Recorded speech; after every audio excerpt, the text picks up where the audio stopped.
ನಮಸ್ಕಾರ. ನಾನು Nagendra, KSOU Kannada 1ನೇ semester, ಪತ್ರಿಕೆ 2 ಆಧುನಿಕ ಕನ್ನಡ ಸಾಹಿತ್ಯದ ಹಿನ್ನೆಲೆ. ಈ ಪತ್ರಿಕೆಯ ಮೊದಲ ಬ್ಲಾಕ್ 5 ಆಧುನಿಕ ಕನ್ನಡ ಸಾಹಿತ್ಯದ ಉಗಮ ಮತ್ತು ವಿಕಾಸ. ಈ ಬ್ಲಾಕಿನಲ್ಲಿರುವ ಎರಡನೆಯ ಘಟಕ 18 ಕನ್ನಡ ಸಾಹಿತ್ಯ ಮತ್ತು ರಾಷ್ಟ್ರೀಯ ಮನೋಧರ್ಮ, ಭಾರತ ಸ್ವಾತಂತ್ರ್ಯ ಚಳುವಳಿಯ ಹಿನ್ನೆಲೆಯಲ್ಲಿ. ಈ ಘಟಕದಲ್ಲಿರುವ ಪ್ರಮುಖ ಅಂಶಗಳನ್ನು ಈ ವಿಡಿಯೋದಲ್ಲಿ ಹೇಳೋದಕ್ಕೆ ಇಷ್ಟಪಡ್ತೀನಿ. ಈ ಘಟಕದಲ್ಲಿ ಯಾವ ಅಂಶಗಳ ಬಗ್ಗೆ ಅಧ್ಯಯನ ಮಾಡಲಾಗುತ್ತೆ ಅನ್ನೋದಾದರೆ, ಮೊದಲು ಕನ್ನಡ ಸಾಹಿತ್ಯ ಹಾಗೂ ಭಾರತದ ಪುನರುಜ್ಜೀವನ ಚಳುವಳಿ, ರಾಷ್ಟ್ರೀಯ ಮನೋಧರ್ಮದ ಹಿನ್ನೆಲೆಯಲ್ಲಿ ಹೇಗೆ ಈ ಭಾರತದ ಪುನರುಜ್ಜೀವನ ಚಳುವಳಿ ಆಯಿತು, ಅದು ಹೇಗೆ ಕನ್ನಡ ಸಾಹಿತ್ಯದ ಮೇಲೆ ಪ್ರಭಾವ ಬೀರ್ತು ಅನ್ನೋದನ್ನು ಇಲ್ಲಿ ಘಟಕದಲ್ಲಿ ನೋಡ್ತೀವಿ. ಈ ಭಾರತದ ಪುನರುಜ್ಜೀವನ ಚಳುವಳಿಯಲ್ಲಿ ತೊಡಗಿಸಿಕೊಂಡದ್ದ ಚಳುವಳಿಕಾರರಾದ ರಾಜಾರಾಮ್ ಮೋಹನ್ ರಾಯ್, ಈಶ್ವರಚಂದ್ರ ವಿದ್ಯಾಸಾಗರ್, ಮೈಕೆಲ್ ಮಧುಸೂದನ ದತ್ತ ಹಾಗೂ ಈಶ್ವರಗುಪ್ತ, ಬಂಕಿಂ ಚಂದ್ರ ಚಟರ್ಜಿ ಇವರುಗಳ ಬಗ್ಗೆ ತಿಳ್ಕೊಂಡು ಇತರ ಧಾರ್ಮಿಕ ಮುಖಂಡರುಗಳಾದ ಶ್ರೀ ಅರಬಿಂದೋರವರು, ದೇವೇಂದ್ರನಾಥ್ ಠಾಕೂರ್ ಅವರು, ರಾಮಕೃಷ್ಣ ಪರಮಹಂಸರು, ವಿವೇಕಾನಂದರು, ರಾಮತೀರ್ಥರು, ದಯಾನಂದ ಸರಸ್ವತಿಯವರು, ಈ ಧಾರ್ಮಿಕ ಚಳುವಳಿಯ ಮುಖಂಡರುಗಳ ಜೊತೆ ಅಕ್ಷರ ಕ್ರಾಂತಿಯ ಹರಿಕಾರರಾದ ಜ್ಯೋತಿರಾವ್ ಫುಲೆ, ಸಾವಿತ್ರಿಬಾಯಿ ಫುಲೆ ಇವರೆಲ್ಲರೂ ಭಾರತದ ಪುನರುಜ್ಜೀವನ ಚಳುವಳಿಗೆ ಹೇಗೆ ಪ್ರೇರಣೆಯಾಗಿದ್ದರು ಅನ್ನೋದನ್ನು ತಿಳ್ಕೊಳ್ಳೋಣ. ನಂತರ ಭಾರತೀಯ ದೇಶೀಯ ಶಿಕ್ಷಣ ಪದ್ಧತಿಯನ್ನು ರದ್ದುಪಡಿಸಿ ಮೆಕಾಲೆ ಮಿನಿಟ್ಗಳನ್ನು ಅಂಗೀಕರಿಸಿ ಪಾಶ್ಚಾತ್ಯ ಶಿಕ್ಷಣ ಪದ್ಧತಿಯನ್ನು ಭಾರತದಲ್ಲಿ ಅಳವಡಿಸಿದಾಗ ಅದರ ಪ್ರಭಾವ ಹೇಗಾಯಿತು ಭಾರತದ ಪುನರುಜ್ಜೀವನಕ್ಕೆ ಅನ್ನೋದನ್ನು ಸಹ ಇಲ್ಲಿ ಅಧ್ಯಯನ ಮಾಡೋಣ. ನಂತರ ಭಾರತದ ಸ್ವಾತಂತ್ರ್ಯ ಹೋರಾಟದ ಹಿನ್ನೆಲೆ ಹೇಗಾಯಿತು, ಎಷ್ಟು ಹಂತಗಳಲ್ಲಾಯಿತು, ಅದರಲ್ಲೂ 4 ವಿವಿಧ ಹಂತಗಳಲ್ಲಿ ಈ ಹೋರಾಟವನ್ನು ಹೇಗೆ ಕೈಗೊಳ್ಳಲಾಯಿತು ಮತ್ತು ಅದಕ್ಕೆ ಭಾರತೀಯ ಸಾಹಿತ್ಯ ಕ್ಷೇತ್ರ ಹಾಗೂ ಕನ್ನಡದ ಸಾಹಿತ್ಯ ಕ್ಷೇತ್ರ ಹೇಗೆ ಪ್ರೇರಣೆಗೊಂಡು ಅದರಿಂದ ಅನ್ನೋದನ್ನು ಸಹ ಈ ಘಟಕದಲ್ಲಿ ತಿಳ್ಕೊಳ್ಳೋಣ. ಇನ್ನು ಈ ಘಟಕದ ಬಗ್ಗೆ ಹಿಂದಿನ ಪರೀಕ್ಷೆಗಳಲ್ಲಿ, ಅದರಲ್ಲೂ 2 ಪ್ರಶ್ನೆ ಪತ್ರಿಕೆಗಳಿದೆ, ಇವುಗಳಲ್ಲಿ ಯಾವ ರೀತಿಯ ಪ್ರಶ್ನೆಗಳು ಬಂದಿದೆ ಅಂತ ನೋಡೋದಾದರೆ, 10 ಅಂಕಗಳ ಒಂದು ಪ್ರಶ್ನೆ ನವೆಂಬರ್ 2022ರಲ್ಲಿ ಬಂದಿತ್ತು. ರಾಷ್ಟ್ರೀಯ ಮನೋಧರ್ಮದ ಹಿನ್ನೆಲೆಯಲ್ಲಿ ಮೂಡಿಬಂದ ಕನ್ನಡ ಸಾಹಿತ್ಯವನ್ನು ಸಮೀಕ್ಷಿಸಿ ಅಂತ 10 ಅಂಕಗಳ ಪ್ರಶ್ನೆ ಬಂದಿದೆ. ನಂತರ ಮತ್ತೊಂದು ಮೇ-ಜೂನ್ 2023ರಲ್ಲಿ ನಡೆದ ಪರೀಕ್ಷೆಯಲ್ಲಿ ಒಂದು ಪ್ರಶ್ನೆ ಬಂದಿದೆ ಈ ಘಟಕದಿಂದ. ಆಧುನಿಕ ಕನ್ನಡ ಸಾಹಿತ್ಯವನ್ನು ಭಾರತದ ಸ್ವಾತಂತ್ರ್ಯ ಸಂಗ್ರಾಮ ಮತ್ತು ಕರ್ನಾಟಕ ಏಕೀಕರಣ ಚಳುವಳಿಗಳು ಹೇಗೆ ರೂಪಿಸಿವೆ ವಿವರಿಸಿ ಅಂತ 15 ಅಂಕಗಳ ಪ್ರಶ್ನೆ ಬಂದಿದೆ. ಈ ಪ್ರಶ್ನೆಗೆ ಈ ಘಟಕದ ಭಾರತದ ಸ್ವಾತಂತ್ರ್ಯ ಸಂಗ್ರಾಮದ ಚಳುವಳಿ ಹೇಗೆ ಆಧುನಿಕ ಕನ್ನಡ ಸಾಹಿತ್ಯವನ್ನು ರೂಪಿಸಿದೆ ಅನ್ನೋದನ್ನು ಹೇಳಿ ಕರ್ನಾಟಕ ಏಕೀಕರಣ ಚಳುವಳಿ ಬಗ್ಗೆ ಮುಂದಿನ ಘಟಕದಲ್ಲಿ ನಾವು ಅಧ್ಯಯನ ಮಾಡ್ತೀವಿ. ಈ ಘಟಕ ಮತ್ತು ಮುಂದಿನ ಘಟಕ ಎರಡನ್ನೂ ಸೇರಿಸಿ ಈ ಪ್ರಶ್ನೆಗೆ ಉತ್ತರ ಬರೀಬೇಕಾಗುತ್ತೆ. ಮತ್ತು ಡಿಸೆಂಬರ್ 2023ರಲ್ಲಿ ಕನ್ನಡ ಸಾಹಿತ್ಯದಲ್ಲಿ ಪ್ರತಿಬಿಂಬಿತವಾಗಿರುವ ರಾಷ್ಟ್ರೀಯ ಮನೋಧರ್ಮವನ್ನು ಕುರಿತು ಬರೆಯಿರಿ 10 ಅಂಕಗಳು. ಈ ಘಟಕದಲ್ಲಿ ನಾವು ಅಧ್ಯಯನ ಮಾಡುವ ವಿವಿಧ ಲೇಖಕರು ಕವನಗಳು ಯಾವ್ಯಾವುದು ರಾಷ್ಟ್ರೀಯ ಮನೋಧರ್ಮವನ್ನು ಕುರಿತು ಪ್ರಕಟಿಸಲಾದ ಲೇಖನಗಳ ಬಗ್ಗೆ ಬರೀಬೇಕಾಗುತ್ತೆ. ಇನ್ನು ಈ ಘಟಕದ ಪ್ರಮುಖ ಅಂಶಗಳನ್ನು ನೋಡೋದಕ್ಕೆ ಮೊದಲು ಪೀಠಿಕೆಯಾಗಿ ಈ ಸಮಯದ ಸ್ವಾತಂತ್ರ್ಯ ಚಳುವಳಿಯ ಹಿನ್ನೆಲೆ ಹೇಗಿತ್ತು ಅನ್ನೋದನ್ನು ನೋಡೋದಾದರೆ, 1857ರಲ್ಲಿ ಸಿಪಾಯಿ ದಂಗೆ ಆಯಿತು. ಆಗ ಆ ಸಿಪಾಯಿ ದಂಗೆ ವಿಫಲವಾಗುತ್ತೆ. ಅದರ ನಂತರ ಸಮಗ್ರ ಭಾರತ ದೇಶವನ್ನು ಬ್ರಿಟನ್ ರಾಣಿ ಆಡಳಿತಕ್ಕೆ ತೆಗೆದುಕೊತಾಳೆ. ನಂತರ ಯುದ್ಧಗಳು ಬಹುತೇಕ ನಿಂತು ಹೋಗುತ್ತೆ.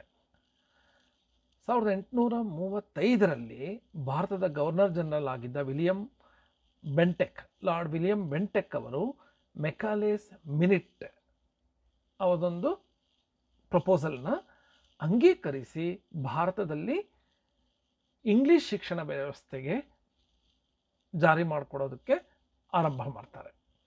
ಅದಕ್ಕೆ ಮೊದಲು ಇದ್ದ ದೇಶೀಯ ಶಿಕ್ಷಣ ಪದ್ಧತಿಯನ್ನು ಕೈಬಿಟ್ಟು ಇಂಗ್ಲಿಷ್ ಶಿಕ್ಷಣ ವ್ಯವಸ್ಥೆ ಆಗ ಜಾರಿಗೆ ಬರುತ್ತೆ.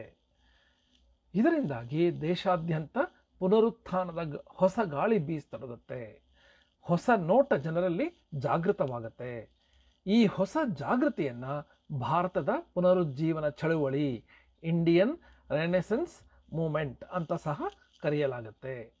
ಈ ಪುನರುಜ್ಜೀವನ ಚಳವಳಿಗೆ ಕನ್ನಡ ನಾಡು, ಕನ್ನಡ ಭಾಷೆ, ಕನ್ನಡ ಸಾಹಿತ್ಯ ಕ್ಷೇತ್ರ ಹೇಗೆ ಪ್ರತಿಕ್ರಿಯಿಸಿತು ಅನ್ನೋದನ್ನು ಈ ಘಟಕದಲ್ಲಿ ನೋಡೋಣ.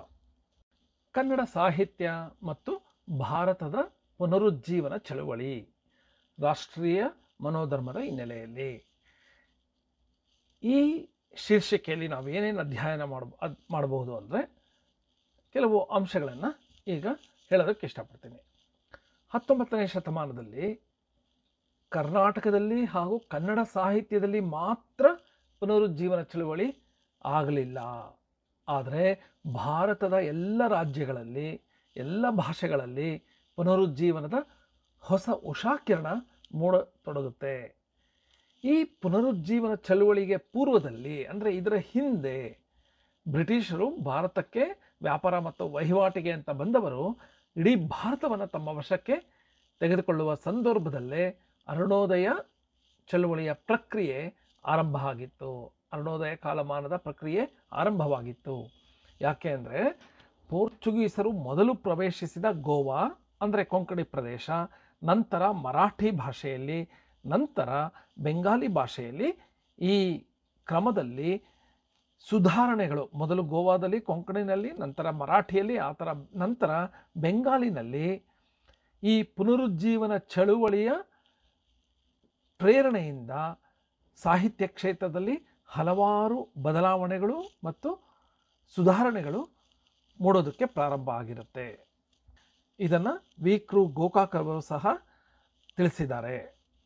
ಕನ್ನಡ ಭಾಷೆ ಯಾಕೆ ಈ ನಿಟ್ಟಿನಲ್ಲಿ ಹಿಂದುಳಿತು ಅನ್ನೋದನ್ನು ವಿಮರ್ಶೆ ಮಾಡ್ತಾ ಹಿರಿಯ ವಿದ್ವಾಂಸರಾದ ತೀನಂ ಶ್ರೀಕಂಠಯ್ಯನವರು ಹೇಳ್ತಾರೆ, ಇಂಗ್ಲಿಷ್ ಗೀತಗಳು ಪ್ರಕಟವಾಗೋದಕ್ಕೆ ಮೊದಲು ಕನ್ನಡ ಕವಿತೆಯ ಸ್ಥಿತಿ ಹೇಗಿತ್ತು ಅಂತ ಯೋಚನೆ ಮಾಡೋದಾದರೆ, ಕನ್ನಡದಲ್ಲಿ ಪ್ರೌಢ ಕಾವ್ಯ ರಚನೆ ಸುಮಾರು 1700ರ ವೇಳೆಗೆ ಚಿಕ್ಕದೇವರಾಜರ ಒಡೆಯರ ಆಳ್ವಿಕೆಯ ಕೊನೆಗೆ ಬಹುತೇಕ ನಿಂತು ಹೋಗಿತ್ತು.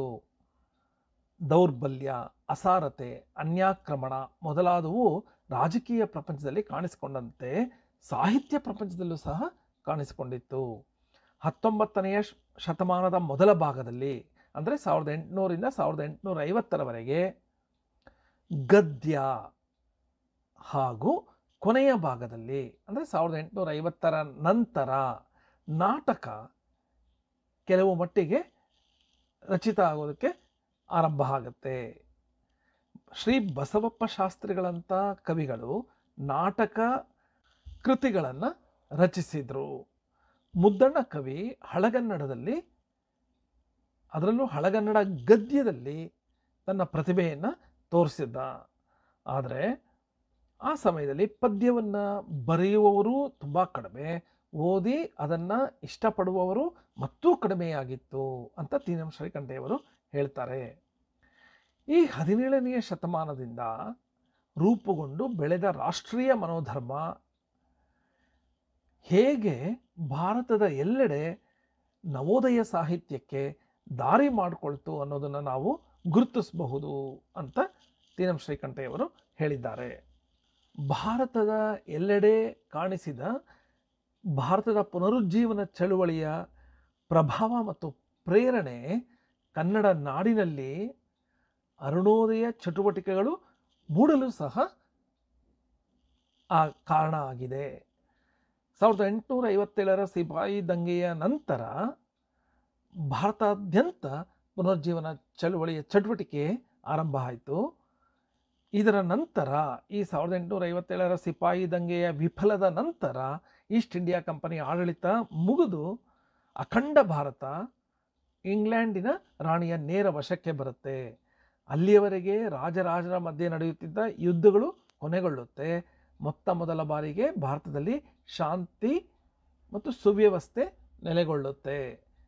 ಆದರೆ ಇದಕ್ಕೂ ಮೊದಲೇ ಹಲವಾರು ಚಳುವಳಿಕಾರರು ಭಾರತದ ಪುನರುಜ್ಜೀವನ ಚಳುವಳಿ ಕಾರ್ಯದಲ್ಲಿ ತೊಡಗಿಕೊಂಡಿದ್ದರು. ಸಮಾಜದಲ್ಲಿದ್ದ ಕೆಟ್ಟ ಅನಿಷ್ಟ ಪದ್ಧತಿಗಳನ್ನು ತೊಲಗಿಸೋದಕ್ಕೆ ಹೋರಾಟಗಳನ್ನು ಮಾಡಿದರು.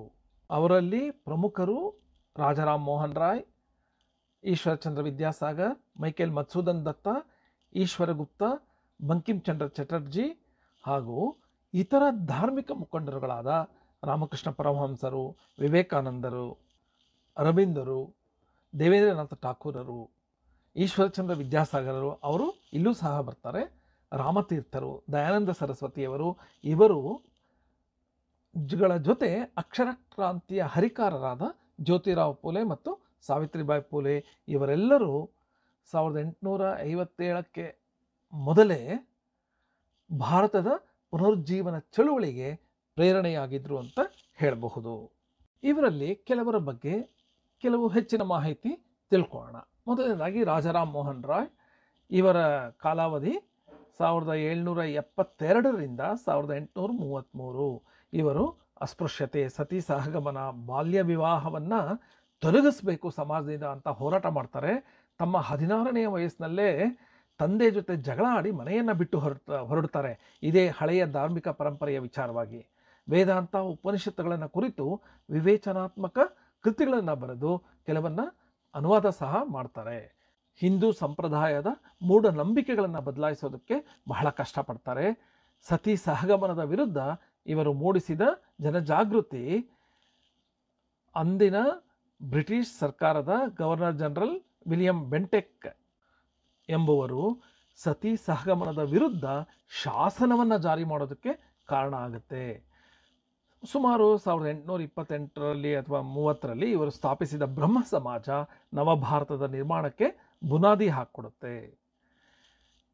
ಮೋಹನ್ ರಾಯ್ ಅವರು ತಮ್ಮ ಸ್ವಂತ ಖರ್ಚಿನಲ್ಲಿ ಒಂದು ಕಾಲೇಜನ್ನು ಪ್ರಾರಂಭಿಸಿ ಇಂಗ್ಲೀಷ್ ಭಾಷೆಯನ್ನು, ಬೆಂಗಾಲಿ ಮತ್ತು ಸಂಸ್ಕೃತ ಭಾಷೆಗಳನ್ನು ಕಲಿಸೋದಕ್ಕೆ ಎಲ್ಲರಿಗೂ ಕಲಿಸೋದಕ್ಕೆ ಏರ್ಪಾಡನ್ನು ಮಾಡ್ತಾರೆ.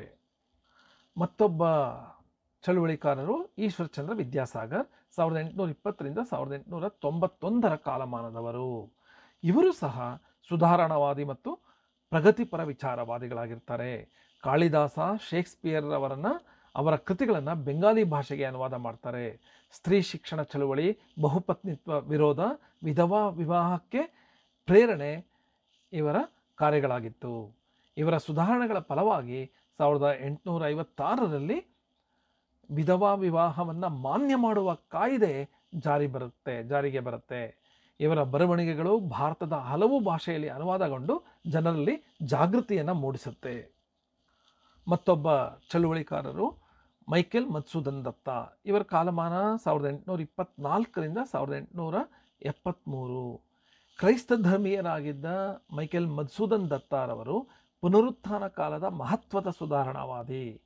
ಇವರ ಕೃತಿಗಳು ತಿಲೋತ್ತಮ ಸಂಭವ, ಮೇಘನಾದ ವಧ, ವೀರಾಂಗನ ಮೊದಲಾದ್ದು ಪುರಾಣ ಕೃತಿಗಳು. ಇದರಲ್ಲಿ ಕ್ಷಾತ್ರ ಧರ್ಮದ ಮಹಿಳೆಯರ ವರ್ಣನಾಪರವಾದ ವಿಷಯಗಳು ಈ ಕೃತಿಗಳಲ್ಲಿ ಇತ್ತು. ಬೆಂಗಾಲಿ ಸಾಹಿತ್ಯದ ಭಾವಗೀತೆ ಪ್ರಕಾರವನ್ನು ಇವರು ಜಾರಿಗೆ ತರ್ತಾರೆ ಅಥವಾ ಆರಂಭ ಮಾಡ್ತಾರೆ ಅಂತ ಹೇಳಬಹುದು. ಮತ್ತೊಬ್ಬ ಸಾಹಿತಿ ಮತ್ತು ಚಳುವಳಿಕಾರ ಅಂತಲೂ ಹೇಳ್ಬೋದು ಈಶ್ವರ್ ಗುಪ್ತ. ಇವರ ಕಾಲಮಾನ 1812ರಿಂದ 1859. ಇವರೊಬ್ಬ ಶ್ರೇಷ್ಠ ಪತ್ರಕರ್ತ ಮತ್ತು ಶ್ರೇಷ್ಠ ಸಾಹಿತಿಯಾಗಿದ್ದರು. ಮನುಷ್ಯ ಸ್ವಭಾವದ ಓರೆಕೋರೆಗಳು ಮತ್ತು ಸಾಮಾಜಿಕ ಆಚಾರ ವಿಚಾರಗಳನ್ನು ಇವರು ತನ್ನ ಕೃತಿಗಳಲ್ಲಿ ಚಿತ್ರಿಸಿದ್ದಾರೆ. ನವಕವಿಗಳ ಕೃತಿಗಳಿಗೆ ಬಹುಮಾನ ನೀಡಿ ಪ್ರೋತ್ಸಾಹ ನೀಡುವ ಪರಂಪರೆಗೆ ಇವರು ಬುನಾದಿ ಹಾಕಿದ್ದಾರೆ. ಮತ್ತೊಬ್ಬರು ಬಂಕಿಮ್ ಚಂದ್ರ ಚಟರ್ಜಿ. ಇವರ ಕಾಲಮಾನ 1838ರಿಂದ 1893. ಇವರ ಕಾದಂಬರಿಗಳು ದೇಶದ ಎಲ್ಲೆಡೆ ಪ್ರಖ್ಯಾತವಾದವು. ಈ ಕಾದಂಬರಿಗಳಲ್ಲಿ ಸುಧಾರಣಾ ಮನೋಭಾವ, ರಾಷ್ಟ್ರೀಯ ಮನೋಭಾವ ಮೊದಲಾದವುಗಳನ್ನು ಮೂಡಿಸುವಲ್ಲಿ ಈ ಕಾದಂಬರಿಗಳು ಬಹುದೊಡ್ಡ ಪಾತ್ರವನ್ನು ವಹಿಸಿದ್ವು. ಈ ಸಾಹಿತಿಗಳಲ್ಲದೆ ಧಾರ್ಮಿಕ ಚಳುವಳಿಯ ಮುಖಂಡರುಗಳಾದ ಅರಬಿಂದೋ ಘೋಷ್, ದೇವೇಂದ್ರನಾಥ್ ಠಾಕೂರ್, ಈಶ್ವರ್ ಚಂದ್ರ ವಿದ್ಯಾಸಾಗರ್, ರಾಮಕೃಷ್ಣ ಪರಮಹಂಸರು, ವಿವೇಕಾನಂದರು, ರಾಮತೀರ್ಥ, ದಯಾನಂದ ಸರಸ್ವತಿ ಇವರುಗಳು ಸಹ ಭಾರತದ ಪುನರುಜ್ಜೀವನದ ಚಳುವಳಿಯ ಮೇಲೆ ಅಪಾರವಾದ ಪ್ರಭಾವವನ್ನು ಬೀರಿದ್ರು. ಅಷ್ಟೇ ಅಲ್ಲದೆ ಅಕ್ಷರ ಕ್ರಾಂತಿಯ ಹರಿಕಾರರಾದ ಜ್ಯೋತಿರಾವ್ ಫುಲೆ ಮತ್ತು ಅಕ್ಷರ ದವ್ವ ಅಂತಲೇ ಖ್ಯಾತಿಯಾದ ಸಾವಿತ್ರಿಬಾಯಿ ಫುಲೆ ಅವರು ಭಾರತದ ಎಲ್ಲೆಡೆ ಎಲ್ಲ ವರ್ಗದವರಿಗೂ ವಿದ್ಯೆ ಸಿಗೋ ಹಾಗೆ ಆರಂಭಿಕ ಹೆಜ್ಜೆಗಳನ್ನು ಇವರು ಇಟ್ಟರು. ಇವರೆಲ್ಲ ಪುನರುಜ್ಜೀವನ ಚಳುವಳಿಗೆ ಪ್ರೇರಣೆಯಾಗಿದ್ದರು ಅಂತ ಸ್ಪಷ್ಟವಾಗಿ ಕಾಣುತ್ತೆ. ಈ ಚಳುವಳಿಕಾರರ, ಧಾರ್ಮಿಕ ಮುಖಂಡರ, ಅಕ್ಷರ ಕ್ರಾಂತಿಯ ಹರಿಕಾರರ ಪ್ರಭಾವ ಕನ್ನಡವೂ ಸೇರಿ ಭಾರತದ ಎಲ್ಲ ಭಾಷೆ, ಎಲ್ಲ ಪ್ರಾಂತ್ಯಗಳು, ಎಲ್ಲ ಕವಿಗಳ ಮೇಲೂ ಸಹ ಆಯಿತು. ದಾರಾ ಬೇಂದ್ರೆಯವರ ಮೇಲೆ ಅರವಿಂದರ ಪ್ರಭಾವ ಆಯಿತು. ಕುವೆಂಪುರವರ ಮೇಲೆ ರಾಮಕೃಷ್ಣ ಪರಮಹಂಸರ ಮತ್ತು ವಿವೇಕಾನಂದರ ಪ್ರಭಾವ ಇತ್ತು. ಹೀಗೆ ಈ ಮಹಾನ್ ವ್ಯಕ್ತಿಗಳ ಪ್ರಭಾವದಿಂದ ದೇಶದ ಎಲ್ಲೆಡೆ ಕವಿಗಳು ಪ್ರೇರಿತರಾಗಿ ಪ್ರಭಾವಿತರಾಗಿ ವೈವಿಧ್ಯಮಯ ವಿವಿಧ ರೀತಿಯ ಪುನರುಜ್ಜೀವನ ಚಳುವಳಿಗೆ ತಮ್ಮ ಸಾಹಿತ್ಯಿಕ ಕೊಡುಗೆಯನ್ನು ನೀಡಿದ್ರು ಅಂತ ಹೇಳಬಹುದು. ಇನ್ನು ಭಾರತದ ಪುನರುಜ್ಜೀವನ ಚಳುವಳಿಗೆ ಹಾಗೂ ದೇಶದ ಇತರ ಭಾಷೆಗಳ ಹಾಗೂ ಹೊಸಗನ್ನಡದ ಸಾಹಿತ್ಯಕ್ಕೆ ಸಹ ಬ್ರಿಟಿಷ್ ಅಧಿಕಾರಿಗಳು ಹಾಗೂ ಕ್ರೈಸ್ತ ಮಿಷನರಿಗಳು ಬುನಾದಿಯನ್ನು ಹಾಕ್ಕೊಟ್ರು ಅಂತ ಹೇಳಬಹುದು. ಕನ್ನಡದಲ್ಲಿ ನೋಡೋದಾದರೆ ವಿಲಿಯಂ ಕೇರಿಯವರು ಕನ್ನಡ ವ್ಯಾಕರಣವನ್ನು 1817 ಹೊರತಂದಿದ್ದರು. ಹಲವಾರು ಮಿಷನರಿಗಳು ಕ್ರೈಸ್ತ ಧರ್ಮವನ್ನು ಕನ್ನಡದ ಗದ್ಯದಲ್ಲಿ ಹೊರತಂದಿದ್ದರು. ಕನ್ನಡ ನಾಡು ಅಂದು ಹರಿದು ಹಂಚಿ ಹೋಗಿದ್ದರಿಂದ ಕನ್ನಡಿಗರು ನಿಧಾನವಾಗಿ ಹೊಸಗನ್ನಡ ಗದ್ಯಕ್ಕೆ ತೆರೆದುಕೊಂಡರು ಅಂತ ಹೇಳಬಹುದು. ಶೈಕ್ಷಣಿಕ ಪ್ರಗತಿ ಸಹ ಕನ್ನಡ ನಾಡಿನಲ್ಲಿ ನಿಧಾನಗತಿಯಲ್ಲಿ ಆಗ್ತಾ ಇತ್ತು. ವಿದೇಶಿಯರ ಸಾಹಿತ್ಯ ಸೇವೆ ಕರ್ನಾಟಕದಲ್ಲಿ ಮೊದಲೇ ಆಗಿದ್ದರೂ ಸಹ ದೇಶೀಯರು, ಕನ್ನಡದ ಕವಿಗಳು ಈ ಹೊಸ ದಿಕ್ಕಿನತ್ತ ಹೆಜ್ಜೆ ಇಡೋದೇ ಮೌನವಾಗಿದ್ದರು ಅಂತ ಹೇಳಬಹುದು. ಮುಖ್ಯ ಕಾರಣ ಎಂದರೆ ಕನ್ನಡ ಮಾತನಾಡುವ ಪ್ರದೇಶವು ವಿವಿಧ ಆಡಳಿತಗಳ ಮಧ್ಯೆ ಹರಿದು ಹಂಚಿ ಹೋಗಿತ್ತು. ಶೈಕ್ಷಣಿಕ ಪ್ರಗತಿ ಕಂಡು ಬರ್ತಾ ಇರಲಿಲ್ಲ. ಭಾಷೆ ಮತ್ತು ಸಾಹಿತ್ಯಗಳ ಅಭಿವೃದ್ಧಿಗೆ ಹೆಚ್ಚು ಆಸ್ಪದ ದೊರೆಯಲಿಲ್ಲ ಅಂತ ಶ್ರೀನಿವಾಸ್ ಹಾವನೂರರು ಹೊಸಗನ್ನಡ ಅರುಣೋದಯ ಪುಸ್ತಕದಲ್ಲಿ ಹೇಳಿದ್ದಾರೆ. ಈ ಕನ್ನಡ ಪ್ರದೇಶ ಹರಿದು ಹಂಚು ಹೋಗಿದ್ದು ಒಂದು ಕಾರಣ ಆದರೆ, ಮತ್ತೊಂದು ಮುಖ್ಯ ಕಾರಣ ಅಂದರೆ ಮೈಸೂರು ಭಾಗದ ಕನ್ನಡಿಗರೇ ಹೆಚ್ಚು ಇದ್ದ ಪ್ರದೇಶದಲ್ಲಿ ಎಲ್ಲವೂ ಅರಮನೆ ಕೇಂದ್ರಿತವಾಗಿ ನಡೀತಾ ಇತ್ತು. ಕವಿಗಳು ಭಾರತದಲ್ಲಿ ಆಗ ಬೀಸುತ್ತಿದ್ದ ನವೋದಯದ ಹೊಸ ಗಾಳಿಯನ್ನು ಸಮರ್ಥವಾಗಿ ಬರಮಾಡಿಕೊಳ್ಳಲು ಆಗಲಿಲ್ಲ. ಅವರು ಸಂಪ್ರದಾಯನಿಷ್ಠ ಸಾಹಿತ್ಯವನ್ನೇ ರಚಿಸಿದರು. ಪರಂಪರೆಯ ಪ್ರಾಬಲ್ಯದಿಂದ ಹಾಗೂ ಹೊಸ ಶಿಕ್ಷಣದ ಮಂದಗತಿಯಿಂದ ಸ್ವತಂತ್ರ ವಿಚಾರಸರಣೆಯನ್ನು ಬೆಳೆಸಿಕೊಳ್ಳಲು ಕನ್ನಡಿಗರಿಗೆ ಮತ್ತು ಕನ್ನಡ ಸಾಹಿತ್ಯ ಕ್ಷೇತ್ರಕ್ಕೆ ಶಕ್ತವಾಗಲಿಲ್ಲ ಅಂತ ಹೇಳಬಹುದು. ಹೀಗಾಗಿ ಸ್ವದೇಶಾಭಿಮಾನ, ಜನಜೀವನದ ವಿಶ್ಲೇಷಣೆ, ಸಾಮಾಜಿಕ ಸುಧಾರಣೆ ಪ್ರಜ್ಞೆ ಮೊದಲಾದ ವಿಚಾರಗಳಲ್ಲಿ ಕನ್ನಡ ಬೆಂಗಾಲಿ ಮತ್ತು ಮರಾಠಿಗಳಂತೆ ಹೆಚ್ಚು ತೊಡಗಿಕೊಳ್ಳಿಲ್ಲ ಅಂತ ಹೇಳಬಹುದು. 1800ರ ಆಸುಪಾಸಿನ ಕಾಲಮಾನದಲ್ಲಿ ಅಂದರೆ ಮೆಕಾಲೆ ಶಿಕ್ಷಣ ಜಾರಿಗೆ ಬರುವ ಮೊದಲು, 1843ರ ಮೊದಲು, ಇಂಗ್ಲಿಷ್ ಶಿಕ್ಷಣ ವ್ಯವಸ್ಥೆ ಜಾರಿಗೊಳ್ಳುವ ಮೊದಲು ಕನ್ನಡ ನಾಡಿನಲ್ಲಿ ಸ್ಥಳೀಯ ಶಿಕ್ಷಣ ಪದ್ಧತಿ ಜಾರಿನಲ್ಲಿತ್ತು. ದೇಶೀಯ ಶಿಕ್ಷಣ ಪದ್ಧತಿ ಜಾರಿಯಲ್ಲಿತ್ತು. ಪ್ರಾಥಮಿಕ ಶಿಕ್ಷಣ ನೀಡುವ ವ್ಯವಸ್ಥೆ ಭಾರತದ ಎಲ್ಲ ಹಳ್ಳಿಗಳಲ್ಲೂ ಆಗಲೂ ಸಹ ಜಾರಿಯಲ್ಲಿತ್ತು. ಪರಂಪರಾಗತ ವಿದ್ಯಾಪದ್ಧತಿಗಳಾದ ಧೂಳಾಕ್ಷರ, ಕಡತ, ಹಸ್ತಪ್ರತಿ ಇವುಗಳ ಮೂಲಕ ಮಕ್ಕಳಿಗೆ ಓದು ಮತ್ತು ಬರಹಗಳನ್ನು ಹೇಳ್ಕೊಡ್ಲಾಗ್ತಿತ್ತು. ಬಾಯಿ ಲೆಕ್ಕದ ಮೂಲಕ ಗಣಿತದಲ್ಲಿ ಮಕ್ಕಳು ಪರಿಣಿತಿಯನ್ನು ಪಡಿತಾ ಇದ್ರು. ಹಿರಿಯ ವಿದ್ಯಾರ್ಥಿಗಳು ಕಿರಿಯರಿಗೆ ಪಾಠ ಹೇಳ್ಕೊಡ್ತಾ ಇದ್ದಿದ್ದು ಈ ದೇಶೀಯ ಶಾಲೆಗಳ ಮತ್ತೊಂದು ಲಕ್ಷಣ. ಬಹಳ ಮಕ್ಕಳು ಪ್ರಾಥಮಿಕ ಶಿಕ್ಷಣವನ್ನು ತಮ್ಮ ಮನೆಯಲ್ಲಿಯೇ ತಂದೆ ತಾಯಿಯರಿಂದ ಕಲಿತಾ ಇದ್ದರು.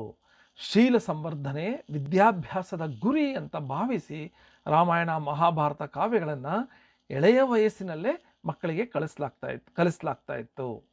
ಕುಮಾರವ್ಯಾಸ, ಜೈಮಿನಿ ಭಾರತ, ಬಸವ ಪುರಾಣ, ರಾಜಶೇಖರ ವಿಳಾಸ, ಹರಿಭಕ್ತಿ ಸಾರ, ದಾಸರ ಹಾಡುಗಳು, ಸರ್ವಜ್ಞಾನ ತ್ರಿಪದಿಗಳು ಇವೆಲ್ಲವೂ ಓದು ಬರಹ ಬಾರದವರ ಬಾಯಲ್ಲಿ ಸಹ ನಲಿದಾಡ್ತಾ ಇತ್ತು ಅಂತ ಹೇಳಬಹುದು. ಕೆಲವು ಪಂಡಿತರು ವಿದ್ಯಾರ್ಥಿಗಳಿಗೆ ವಿದ್ಯಾದಾನ ಮಾಡೋದರ ಜೊತೆಯಲ್ಲಿ ಅನ್ನದಾನವನ್ನು ಸಹ ಮಾಡ್ತಾ ಇದ್ರು. ಮನೆಯಲ್ಲೇ ಇಟ್ಕೊಂಡು ಅವ್ರಿಗೆ ಪಾಠ ಹೇಳ್ಕೊಡ್ತಾ ಇದ್ರು. ಉನ್ನತ ಶಿಕ್ಷಣಕ್ಕಾಗಿ ಮನೆಯನ್ನು ತೊರೆದು ಮಠಮಾನ್ಯಗಳನ್ನು ಸೇರುವ ಪದ್ಧತಿ ಆಗ ಇತ್ತು.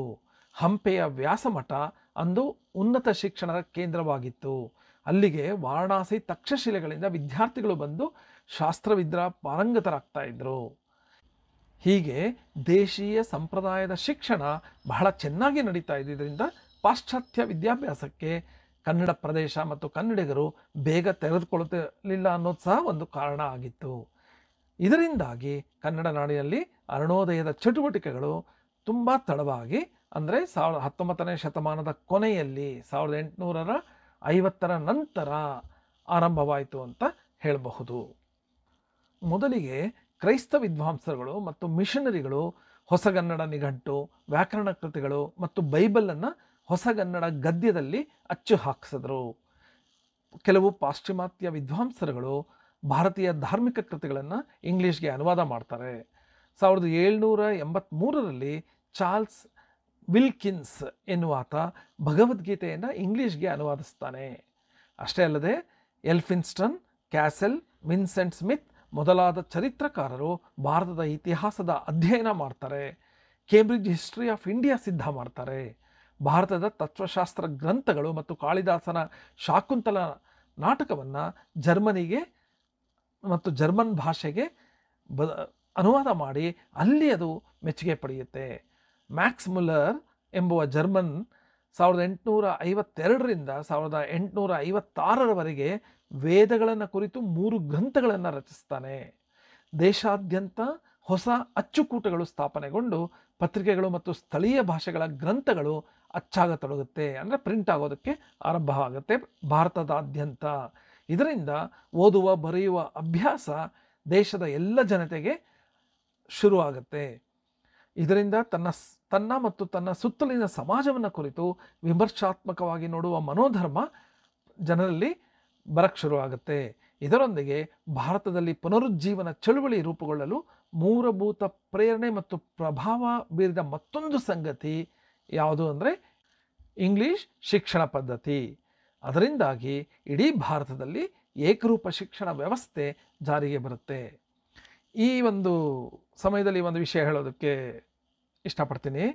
ಈ ಪ್ರಿಂಟಿಂಗ್ ಪ್ರೆಸ್ ಬಂದ ಮೇಲೆ ಹೆಚ್ಚು ಕಾಪಿಗಳು ಪ್ರಿಂಟ್ ಆಗಿ ಹೆಚ್ಚು ಜನರಿಗೆ ಯಾವುದೇ ಕಾವ್ಯ, ಕವನ ಅಥವಾ ಲೇಖನ ತಲುಪೋದಕ್ಕೆ ಆರಂಭ ಆಗೋದು. ಇಡೀ ಪ್ರಪಂಚವನ್ನು ನೋಡಿದಾಗ ಮೊದಲ ಪ್ರಿಂಟಿಂಗ್ ಪ್ರೆಸ್ 1436ರಲ್ಲಿ ಜರ್ಮನ್ ಗೋಲ್ಡ್ ಸ್ಮಿತ್ ಆದ ಜೊಹಾನಸ್ ಗುಟನ್ಬರ್ಗ್ ಎಂಬುವರು ಮೊದಲ ಪ್ರಿಂಟಿಂಗ್ ಪ್ರೆಸ್ಸನ್ನು ಕಂಡುಹಿಡಿತಾರೆ 1436. ಅದು ಭಾರತಕ್ಕೆ ಬಂದು ಮೊದಲ ಪ್ರಿಂಟಿಂಗ್ ಪ್ರೆಸ್ ಭಾರತದಲ್ಲಿ ಸ್ಥಾಪಿಸಿದ್ದು 1550ರಲ್ಲಿ ಗೋವಾದಲ್ಲಿ ಪೋರ್ಚುಗೀಸರು ಮಿಷನರಿ ಕೆಲಸಕ್ಕಾಗಿ ಅದ ಪ್ರಿಂಟಿಂಗ್ ಪ್ರೆಸ್ಸನ್ನು ಸ್ಥಾಪಿಸ್ತಾರೆ ಸುಮಾರು 114 ವರ್ಷಗಳ ನಂತರ. ತದನಂತರ ಕನ್ನಡದಲ್ಲಿ ಪ್ರಾರಂಭ ಆಗಿದ್ದು ಯಾವಾಗ? 1843, ಅಂದರೆ ಬಹುತೇಕ 300 ವರ್ಷಗಳ ನಂತರ, ಭಾರತದಲ್ಲಿ ಪ್ರಿಂಟಿಂಗ್ ಪ್ರೆಸ್ ಬಂದ 300 ವರ್ಷಗಳ ನಂತರ ಕನ್ನಡದ ಪ್ರಿಂಟಿಂಗ್ ಪ್ರೆಸ್ ಆರಂಭ ಆಗುತ್ತೆ. ಬಳ್ಳಾರಿಯಲ್ಲಿ ಕ್ರಿಶ್ಚಿಯನ್ ಮಿಷನರಿಯವರು ಆರಂಭ ಮಾಡ್ತಾರೆ. ನೋಡಿ, ಒಂದು ವಿಷಯ, ಒಂದು ವಸ್ತು ಆವಿಷ್ಕಾರ ಆಗಿ ಅದು ಬಳಕೆಗೆ ಬಂದ ಮೇಲೆ ಆಗಿನ ಕಾಲದಲ್ಲಿ ಎಷ್ಟು ವರ್ಷಗಳು, 100 ವರ್ಷಗಳು ತಗೊಂಡು ಅದು ಪ್ರಪಂಚದ ಮೂಲೆ ಮೂಲೆಗೆ ಹೋಗ್ತಾ ಇತ್ತು. ಈಗ ಹೊಸ ಐಫೋನ್ ಮಾಡೆಲ್ಲು ಇವತ್ತು ರಿಲೀಸ್ ಆದರೆ ಅಮೇರಿಕಾ ಆಗಲಿ ಯುರೋಪಲ್ಲಿ ಅದು 1 ತಿಂಗಳಿಗೆ ಅಥವಾ 1 ವಾರಕ್ಕೆ ನಮ್ಮ ಭಾರತದ ಯಾವುದೇ ಗ್ರಾಮದಲ್ಲಿ ಬೇಕಾದರೂ ಸಿಗುವ ಒಂದು ಅವಕಾಶ ಇದೆ. ಅದೇ ಇವತ್ತಿಗೆ ಮತ್ತು ಅಂದಿನ ದಿನಗಳಿಗಿರುವ ವ್ಯತ್ಯಾಸ ಅನ್ನೋದನ್ನು ನಾವಿಲ್ಲಿ ನೆನ್ಪಿಟ್ಕೋಬೇಕು. ಇನ್ನು ಕನ್ನಡ ಸಾಹಿತ್ಯದ ಮೇಲೆ ಇಂಗ್ಲಿಷ್ ಸಾಹಿತ್ಯದ ಪ್ರಭಾವ ಏನಾಯಿತು, ಹೇಗಾಯಿತು ಅಂತ ನಾವು ಈಗ ನೋಡೋಣ. ಮೊದಲೇ ಹೇಳಿದಾಗೆ 7ನೇ ಮಾರ್ಚ್ 1835ರಲ್ಲಿ ಭಾರತದ ಗವರ್ನರ್ ಜನರಲ್ ಆಗಿದ್ದಂಥ ಲಾರ್ಡ್ ವಿಲಿಯಂ ಬೆಂಟೆಕ್ ಅವರು ಮೆಕ್ಯಾಲೆ ಮಿನಿಟ್ ಅನ್ನೋದನ್ನು ಅಂಗೀಕರಿಸೋದ್ರೊಳಗೆ ಅಲ್ಲಿಯವರೆಗೆ ಭಾರತದಲ್ಲಿ ಇದ್ದ ಸ್ವದೇಶ ಶಿಕ್ಷಣ ಪದ್ಧತಿಗಳಿಗೆ ತೆರೆ ಬೀಳುತ್ತೆ. ಆಗ ಭಾರತದಲ್ಲಿ ಶಿಕ್ಷಣದ ಮಾಧ್ಯಮ ಯಾವುದಾಗಿರಬೇಕು, ಯಾವ ಭಾಷೆಯಲ್ಲಿರಬೇಕು, ಸಂಸ್ಕೃತದಲ್ಲಿರಬೇಕಾ, ಅರೇಬಿಕ್ಕಲ್ಲಿರಬೇಕಾ ಅನ್ನುವ ಚರ್ಚೆ ನಡೀತಾ ಇತ್ತು. ಆಗ ಮೆಕಾಲೆ ಹೇಳ್ತಾನೆ, A single shelf of A good European library was worth the whole native literature of India and Arabia ಅಂತ ಒಂದೇ ಸಲ ಭಾರತದಲ್ಲಿ ಇಂಗ್ಲಿಷ್ ಶಿಕ್ಷಣ ಕ್ರಮಕ್ಕೆ ಬುನಾದಿ ಹಾಕಲ್ಪಡುತ್ತೆ. ಇದರೊಂದಿಗೆ 1857ರಲ್ಲಿ ಮುಂಬೈ, ಕಲ್ಕಟಾ ಮತ್ತು ಮದ್ರಾಸು ವಿಶ್ವವಿದ್ಯಾನಿಲಯಗಳು ಸ್ಥಾಪನೆ ಆಗುತ್ತೆ. ಮೈಸೂರು ವಿಶ್ವವಿದ್ಯಾನಿಲಯ 1916ರಲ್ಲಿ ಸ್ಥಾಪನೆ ಆಗುತ್ತೆ. ಕನ್ನಡ ನಾಡು ಮತ್ತು ಈ ಕನ್ನಡ ಪ್ರದೇಶದಲ್ಲಿ ಎಲ್ಲವೂ ನಿಧಾನವಾಗಿ ಆಗೋದಕ್ಕೆ ಇದು ಒಂದು ಉದಾಹರಣೆ ಅಂತ ಹೇಳಬಹುದು. ದೇಶದಲ್ಲೆಲ್ಲ ಅಚ್ಚುಕೂಟಗಳು, ವೃತ್ತಪತ್ರಿಕೆಗಳು ಪ್ರಾರಂಭ ಆಗುತ್ತೆ. ಅಚ್ಚುಕೂಟ ಅಂದರೆ ಪ್ರಿಂಟಿಂಗ್ ಪ್ರೆಸ್ ಬಂದ ಮೇಲೆ ಜನಸಾಮಾನ್ಯರಿಗೆ ಓದುವ ಮತ್ತು ಬರೆಯುವ ಅಭ್ಯಾಸ ಆರಂಭ ಆಗುವುದು. ಅದರಲ್ಲೂ ಓದುವ ಅಭ್ಯಾಸ, ವಿವಿಧ ರೀತಿಯ ಲೇಖನಗಳು, ಕವನಗಳನ್ನು, ಕಾವ್ಯಗಳನ್ನು ಓದೋದಕ್ಕೆ ಹಲವಾರು ಪ್ರತಿಗಳು ಸಿಗೋದಕ್ಕೆ ಆರಂಭ ಆಗುತ್ತೆ. ಅದು ಈ ಅಚ್ಚುಕೂಟ ಅನ್ನೋದು ಬಹಳ ಅತಿ ದೊಡ್ಡ ಪ್ರಭಾವ ಬೀರ್ತು ಸಾಹಿತ್ಯದ ಮೇಲೆ, ಸಾಹಿತ್ಯ ಕೃಷಿ ಮೇಲೆ, ಸಾಹಿತ್ಯ ಕ್ಷೇತ್ರದ ಮೇಲೆ ಅಂತ ಹೇಳಬಹುದು. ಈ ಹೊಸ ಇಂಗ್ಲಿಷ್ ಶಿಕ್ಷಣ ಪದ್ಧತಿ ಜಾರಿಗೆ ಬಂದ ಮೇಲೆ ಪ್ರೌಢಶಾಲೆಯಲ್ಲಿಯೇ ಎಲ್ಲ ವಿದ್ಯಾರ್ಥಿಗಳು ಇಂಗ್ಲೆಂಡಿನ ಚರಿತ್ರೆಯನ್ನು ಅಭ್ಯಾಸ ಮಾಡ್ತಾ ಇದ್ರು. ಅವರೇ ಆಳ್ತಾ ಇದ್ದಿದ್ದು, ಅವ್ರ ಚರಿತ್ರೆನ ಅವರು ಎಲ್ಲರಿಗೂ ಹೇಳೋದಕ್ಕೆ ಆರಂಭಿಸಿದ್ರು. ಕ್ರಿಸ್ತಪೂರ್ವ 4ನೇ ಶತಮಾನದ ಗ್ರೀಕ್ ಬರಹಗಾರ ಕ್ಸಿನ್ಫಾನ್ನ ಅನಾಬೇಸಿನ್ನ ಇಂಗ್ಲಿಷ್ ಅನುವಾದ, ಪ್ಲೇಟೋನ ಸಂಭಾಷಣೆಗಳ ಅನುವಾದ, ಜೇಮ್ಸ್ ಪ್ರೂಟ್ನ ಜೂಲಿಯಸ್ ಸೀಸರ್, ಕಾರ್ಲೈಲ್ನ ಹೀರೋ ಅಂಡ್ ಹೀರೋ ವರ್ಷಿಪ್, ಜೊತೆಗೆ Milton, Wordsworth, Shelley, Keats, Browning, Tennyson, Arnold ಮೊದಲಾದವರ ಕವನಗಳು, ಜಾನ್ ಆಸ್ಟಿನ್, ಸ್ಕಾಟ್, ಥ್ಯಾಕರೆ ಮೊದಲಾದವರ ಕಾದಂಬರಿಗಳು, ಹೀಗೆ ಸುಮಾರು 5 ಶತಮಾನಗಳಿಗೂ ಹೆಚ್ಚಿನ ಕಾಲದ ಇಂಗ್ಲಿಷ್ ಸಾಹಿತ್ಯ ವಿದ್ಯಾರ್ಥಿಗಳಿಗೆ ಒಮ್ಮೆಲೇ ಲಭ್ಯ ಆಯಿತು ಅಂತ ಹೇಳ್ಬಹುದು. ಅದರಿಂದ ಹಲವು ಒಳ್ಳೆಯ ವಿಷಯಗಳು ಆಯಿತು. ಅದೇನು ಅಂದರೆ ಇಂಗ್ಲಿಷ್ ಸಾಹಿತ್ಯ ಮತ್ತು ಇಂಗ್ಲಿಷ್ ಚರಿತ್ರೆಯ ಅಭ್ಯಾಸದಿಂದ ಎಲ್ಲವನ್ನೂ ಪ್ರಶ್ನಿಸುವ, ವಿಶ್ಲೇಷಿಸುವ ಮನೋಧರ್ಮ ವಿದ್ಯಾರ್ಥಿಗಳಿಗೆ ಪರಿಚಯ ಆಯಿತು. ರಾಜನ ಅಧಿಕಾರವನ್ನು ಪ್ರಶ್ನಿಸುತ್ತಾ ಅಲ್ಲಿಯ ಪ್ರಜೆಗಳ ಸ್ವಾತಂತ್ರ್ಯಕ್ಕೆ ಹೋರಾಟ ನಡೆಸಿದ ಯುರೋಪಿನ ಇತಿಹಾಸದ ಪರಿಚಯ ವಿದ್ಯಾರ್ಥಿಗಳಿಗಾಯಿತು. ಇದರ ಜೊತೆಗೆ ಸಾಹಿತ್ಯ ಮತ್ತು ಜೀವನಗಳ ಸಂಬಂಧ ಎಷ್ಟು ಮುಖ್ಯವಾದುದು, ವ್ಯಾಪಕವಾದುದು, ನಿಕಟವಾದುದು ಅಂತ ಗೊತ್ತಾಯಿತು. ಸಾಹಿತ್ಯ ಹೇಗೆ ಸಮಾಜದ ಮತ್ತು ವ್ಯಕ್ತಿಯ ಜೀವನದ ಮೇಲೆ ಪ್ರಭಾವ ಬೀರುತ್ತೆ, ವ್ಯಕ್ತಿಗಳ ಸಂವೇದನೆಗಳಿಗೆ ಸ್ಪಂದಿಸುತ್ತೆ ಅನ್ನೋದು ಗೊತ್ತಾಯಿತು. ಒಬ್ಬ ವಿಮರ್ಶಕರಾದ DR ನಾಗರಾಜ್ ಅವರು ಶಕ್ತಿ ಶಾರದೆಯ ಮೇಳ ಕೃತಿಯಲ್ಲಿ ಏನು ಹೇಳ್ತಾರೆ ಅಂದರೆ, 19ನೇ ಶತಮಾನದ ಉತ್ತರಾರ್ಧದಿಂದೀಚೆ ಭಾರತದ ಬದುಕಿನಲ್ಲಿ ಅತ್ಯಂತದ ಮಹತ್ವದ ಬದಲಾವಣೆಗಳು ಆರಂಭ ಆಯಿತು. ಬ್ರಿಟಿಷರು ಇಲ್ಲಿ ಕೈಗೊಂಡ ಶಿಕ್ಷಣ ನೀತಿಯಿಂದ ಬಹಳ ಬದಲಾವಣೆಗಳಾಗಿದ್ದು ನೆನಪಿನಲ್ಲಿಟ್ಕೋಬೇಕಾಗತ್ತೆ. ಭಾರತದ ಚರಿತ್ರೆ ಹೊಸ ದಿಕ್ಕಿನಲ್ಲಿ ಚಲಿಸಿ ಶತಮಾನಗಳಿಂದ ಮೂಕವಾಗಿದ್ದ ವರ್ಗಗಳು ನಿಧಾನವಾಗಿ ಚಲಿಸತೊಡಗಿದವು ಅಂತ DR ನಾಗರಾಜ್ ಅವರು ಹೇಳ್ತಾರೆ. ತಮ್ಮ ರಾಷ್ಟ್ರವನ್ನು ಸ್ವತಂತ್ರವಾಗಿಸುವ, ಹೊಸ ಭಾರತವನ್ನು ಕಟ್ಟುವ ಸಂಸ್ಕೃತಿಯನ್ನು ವಿಮರ್ಶಾತ್ಮಕವಾಗಿ ಪರೀಕ್ಷಿಸುವ, ಕೊಳೆಯುತ್ತಿರುವ ಅನೇಕ ಸಂಸ್ಥೆಗಳ ಮೌಲ್ಯಗಳ ವಿರುದ್ಧ ಒಂದು ಸಾಂಸ್ಕೃತಿಕ ಆಂದೋಲನ ರೂಪುಗೊಳ್ಳಿತು.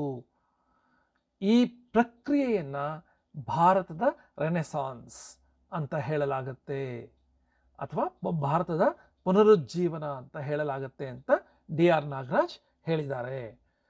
ಕನ್ನಡ ನಾಡು ಬ್ರಿಟಿಷ್ ಆಡಳಿತದ ಬಗ್ಗೆ ಹೆಚ್ಚಿನ ಪ್ರತಿಕ್ರಿಯೆ ನೀಡಿಲ್ಲ. ಆದರೆ ವಿವಿಧ ಕವನಗಳ ಮೂಲಕ, ಕಾವ್ಯಗಳ ಕೃತಿಗಳ ಮೂಲಕ ಅದರ ಪ್ರಭಾವಗಳನ್ನು ತೋರಿಸಿಕೊಂಡಿದೆ. ಉದಾಹರಣೆಗೆ ಮಾಸ್ತಿಯವರ ಸಣ್ಣ ಕಥೆಗಳಲ್ಲಿ, ಉದಾಹರಣೆಗೆ ರಂಗಪ್ಪನ ಮದುವೆ, ರಂಗಪ್ಪನ ದೀಪಾವಳಿ, ವೆಂಕಟಸ್ವಾಮಿಯ ಪ್ರಣಯ, ಇಂತಹ ಕಥೆಗಳಲ್ಲಿ ಕನ್ನಡ ನಾಡು ಹಳೆಯ ಕಾಲಮಾನದಿಂದ ಹೊಸ ಕಾಲಮಾನಕ್ಕೆ ಸ್ಥಿತ್ಯಂತರಗೊಳ್ಳುತ್ತಿದ್ದ ಚಿತ್ರಣ, ಸಾಮಾಜಿಕ ಯೋಚನೆ, ಜನಗಳಲ್ಲಿ ಮೂಡ್ತಾ ಇದ್ದ ವಿಭಿನ್ನ ರೀತಿಯ ಆಲೋಚನೆಗಳನ್ನು ಈ ಕಥೆಗಳು ತಿಳಿಸಕ್ಕೆ ಪ್ರಾರಂಭ ಮಾಡ್ತು. ನಮ್ಮ ಕನ್ನಡ ನಾಡು ಹಳೆಯ ಕಾಲಮಾನದಿಂದ, ಹಳೆಯ ದೃಷ್ಟಿಕೋನದಿಂದ, ಹಳೆಯ ಯೋಚನೆಯಿಂದ ಹೊಸ ಕಾಲಮಾನಕ್ಕೆ ಬದಲಾವಣೆಗೊಳ್ತಾ ಇದ್ದ ಚಿತ್ರಣವನ್ನು ಇದು ನೀಡಕ್ಕೆ ಆರಂಭ ಮಾಡ್ತು. ಈ ಕೃತಿಗಳು ಹೊಸ ಕಾಲಮಾನಕ್ಕೆ ಬದಲಾವಣೆ ಹೊಂದುವಾಗ ಜನತೆ ಅದಕ್ಕೆ ಹೇಗೆ ಪ್ರತಿಕ್ರಿಯಿಸಿದ್ರು, ಇಂಗ್ಲಿಷ್ ಜನರ ಆಳ್ವಿಕೆಗೆ ಜನರು ಪ್ರತಿಕ್ರಿಯಿಸುವಾಗ ಸಹ ಜನ ಒಂದು ತಾತ್ವಿಕ ಮನೋಭಾವನೆಯಲ್ಲಿ ಪ್ರತಿಕ್ರಿಯೆಯನ್ನು ನೀಡಿದ್ರು ಅನ್ನೋದು ದಾಖಲಾಗಿದೆ. ಮುಸಲ್ಮಾನರ ಮತ್ತು ಇಂಗ್ಲಿಷರ ಜನತೆಯ ಆಳ್ವಿಕೆಯನ್ನು 18 ಮತ್ತು 19ನೇ ಶತಮಾನದಲ್ಲಿ ಕನ್ನಡಿಗರು ಒಂದು ನೇತ್ಯಾತ್ಮಕ ದೃಷ್ಟಿಕೋನ, ಅಂದರೆ ನೆಗೆಟಿವ್ ಅಥವಾ ರೆಫ್ಯೂಸಲ್ ಅಥವಾ ಡಿನಯಲ್, ಬೇಡ ಅನ್ನುವ ದೃಷ್ಟಿಕೋನದಿಂದ ನೋಡಿದ್ದಾರೆ ಅಂತ ಹೇಳಬಹುದು. ಕನ್ನಡ ನವೋದಯ ಸಾಹಿತ್ಯದ ಜನಕ BM ಶ್ರೀಕಂಠಯ್ಯನವರು ಅವರ ಇಂಗ್ಲಿಷ್ ಗೀತೆಗಳು ಸಂಕಲನದಲ್ಲಿ ಇಂಗ್ಲಿಷ್ ಭಾಷಾ ಸಾಹಿತ್ಯವನ್ನು ಸ್ವೀಕರಿಸಿ ಅದರಿಂದ ಒಂದು ಮನೋಧರ್ಮವನ್ನು ಬೆಳೆಸುವ, ಇಂಗ್ಲಿಷರ ಆಡಳಿತ ಮತ್ತು ಭಾಷೆಯನ್ನು ಮತ್ತೊಂದು ಹೊಸ ದೃಷ್ಟಿಕೋನದಿಂದ, ಇತ್ಯಾತ್ಮಕ ಮನೋಧರ್ಮದಿಂದ ಸ್ವೀಕರಿಸುವ ಹಾಗೂ ಬೆಳೆಯುವ ಮನೋಧರ್ಮವನ್ನು BM ಶ್ರೀಕಂಠಯ್ಯವರು ಇಂಗ್ಲಿಷ್ ಕವನ ಸಂಕಲನ ಗೀತೆಗಳ ಮೂಲಕ ತೋರಿಸಿದ್ದಾರೆ.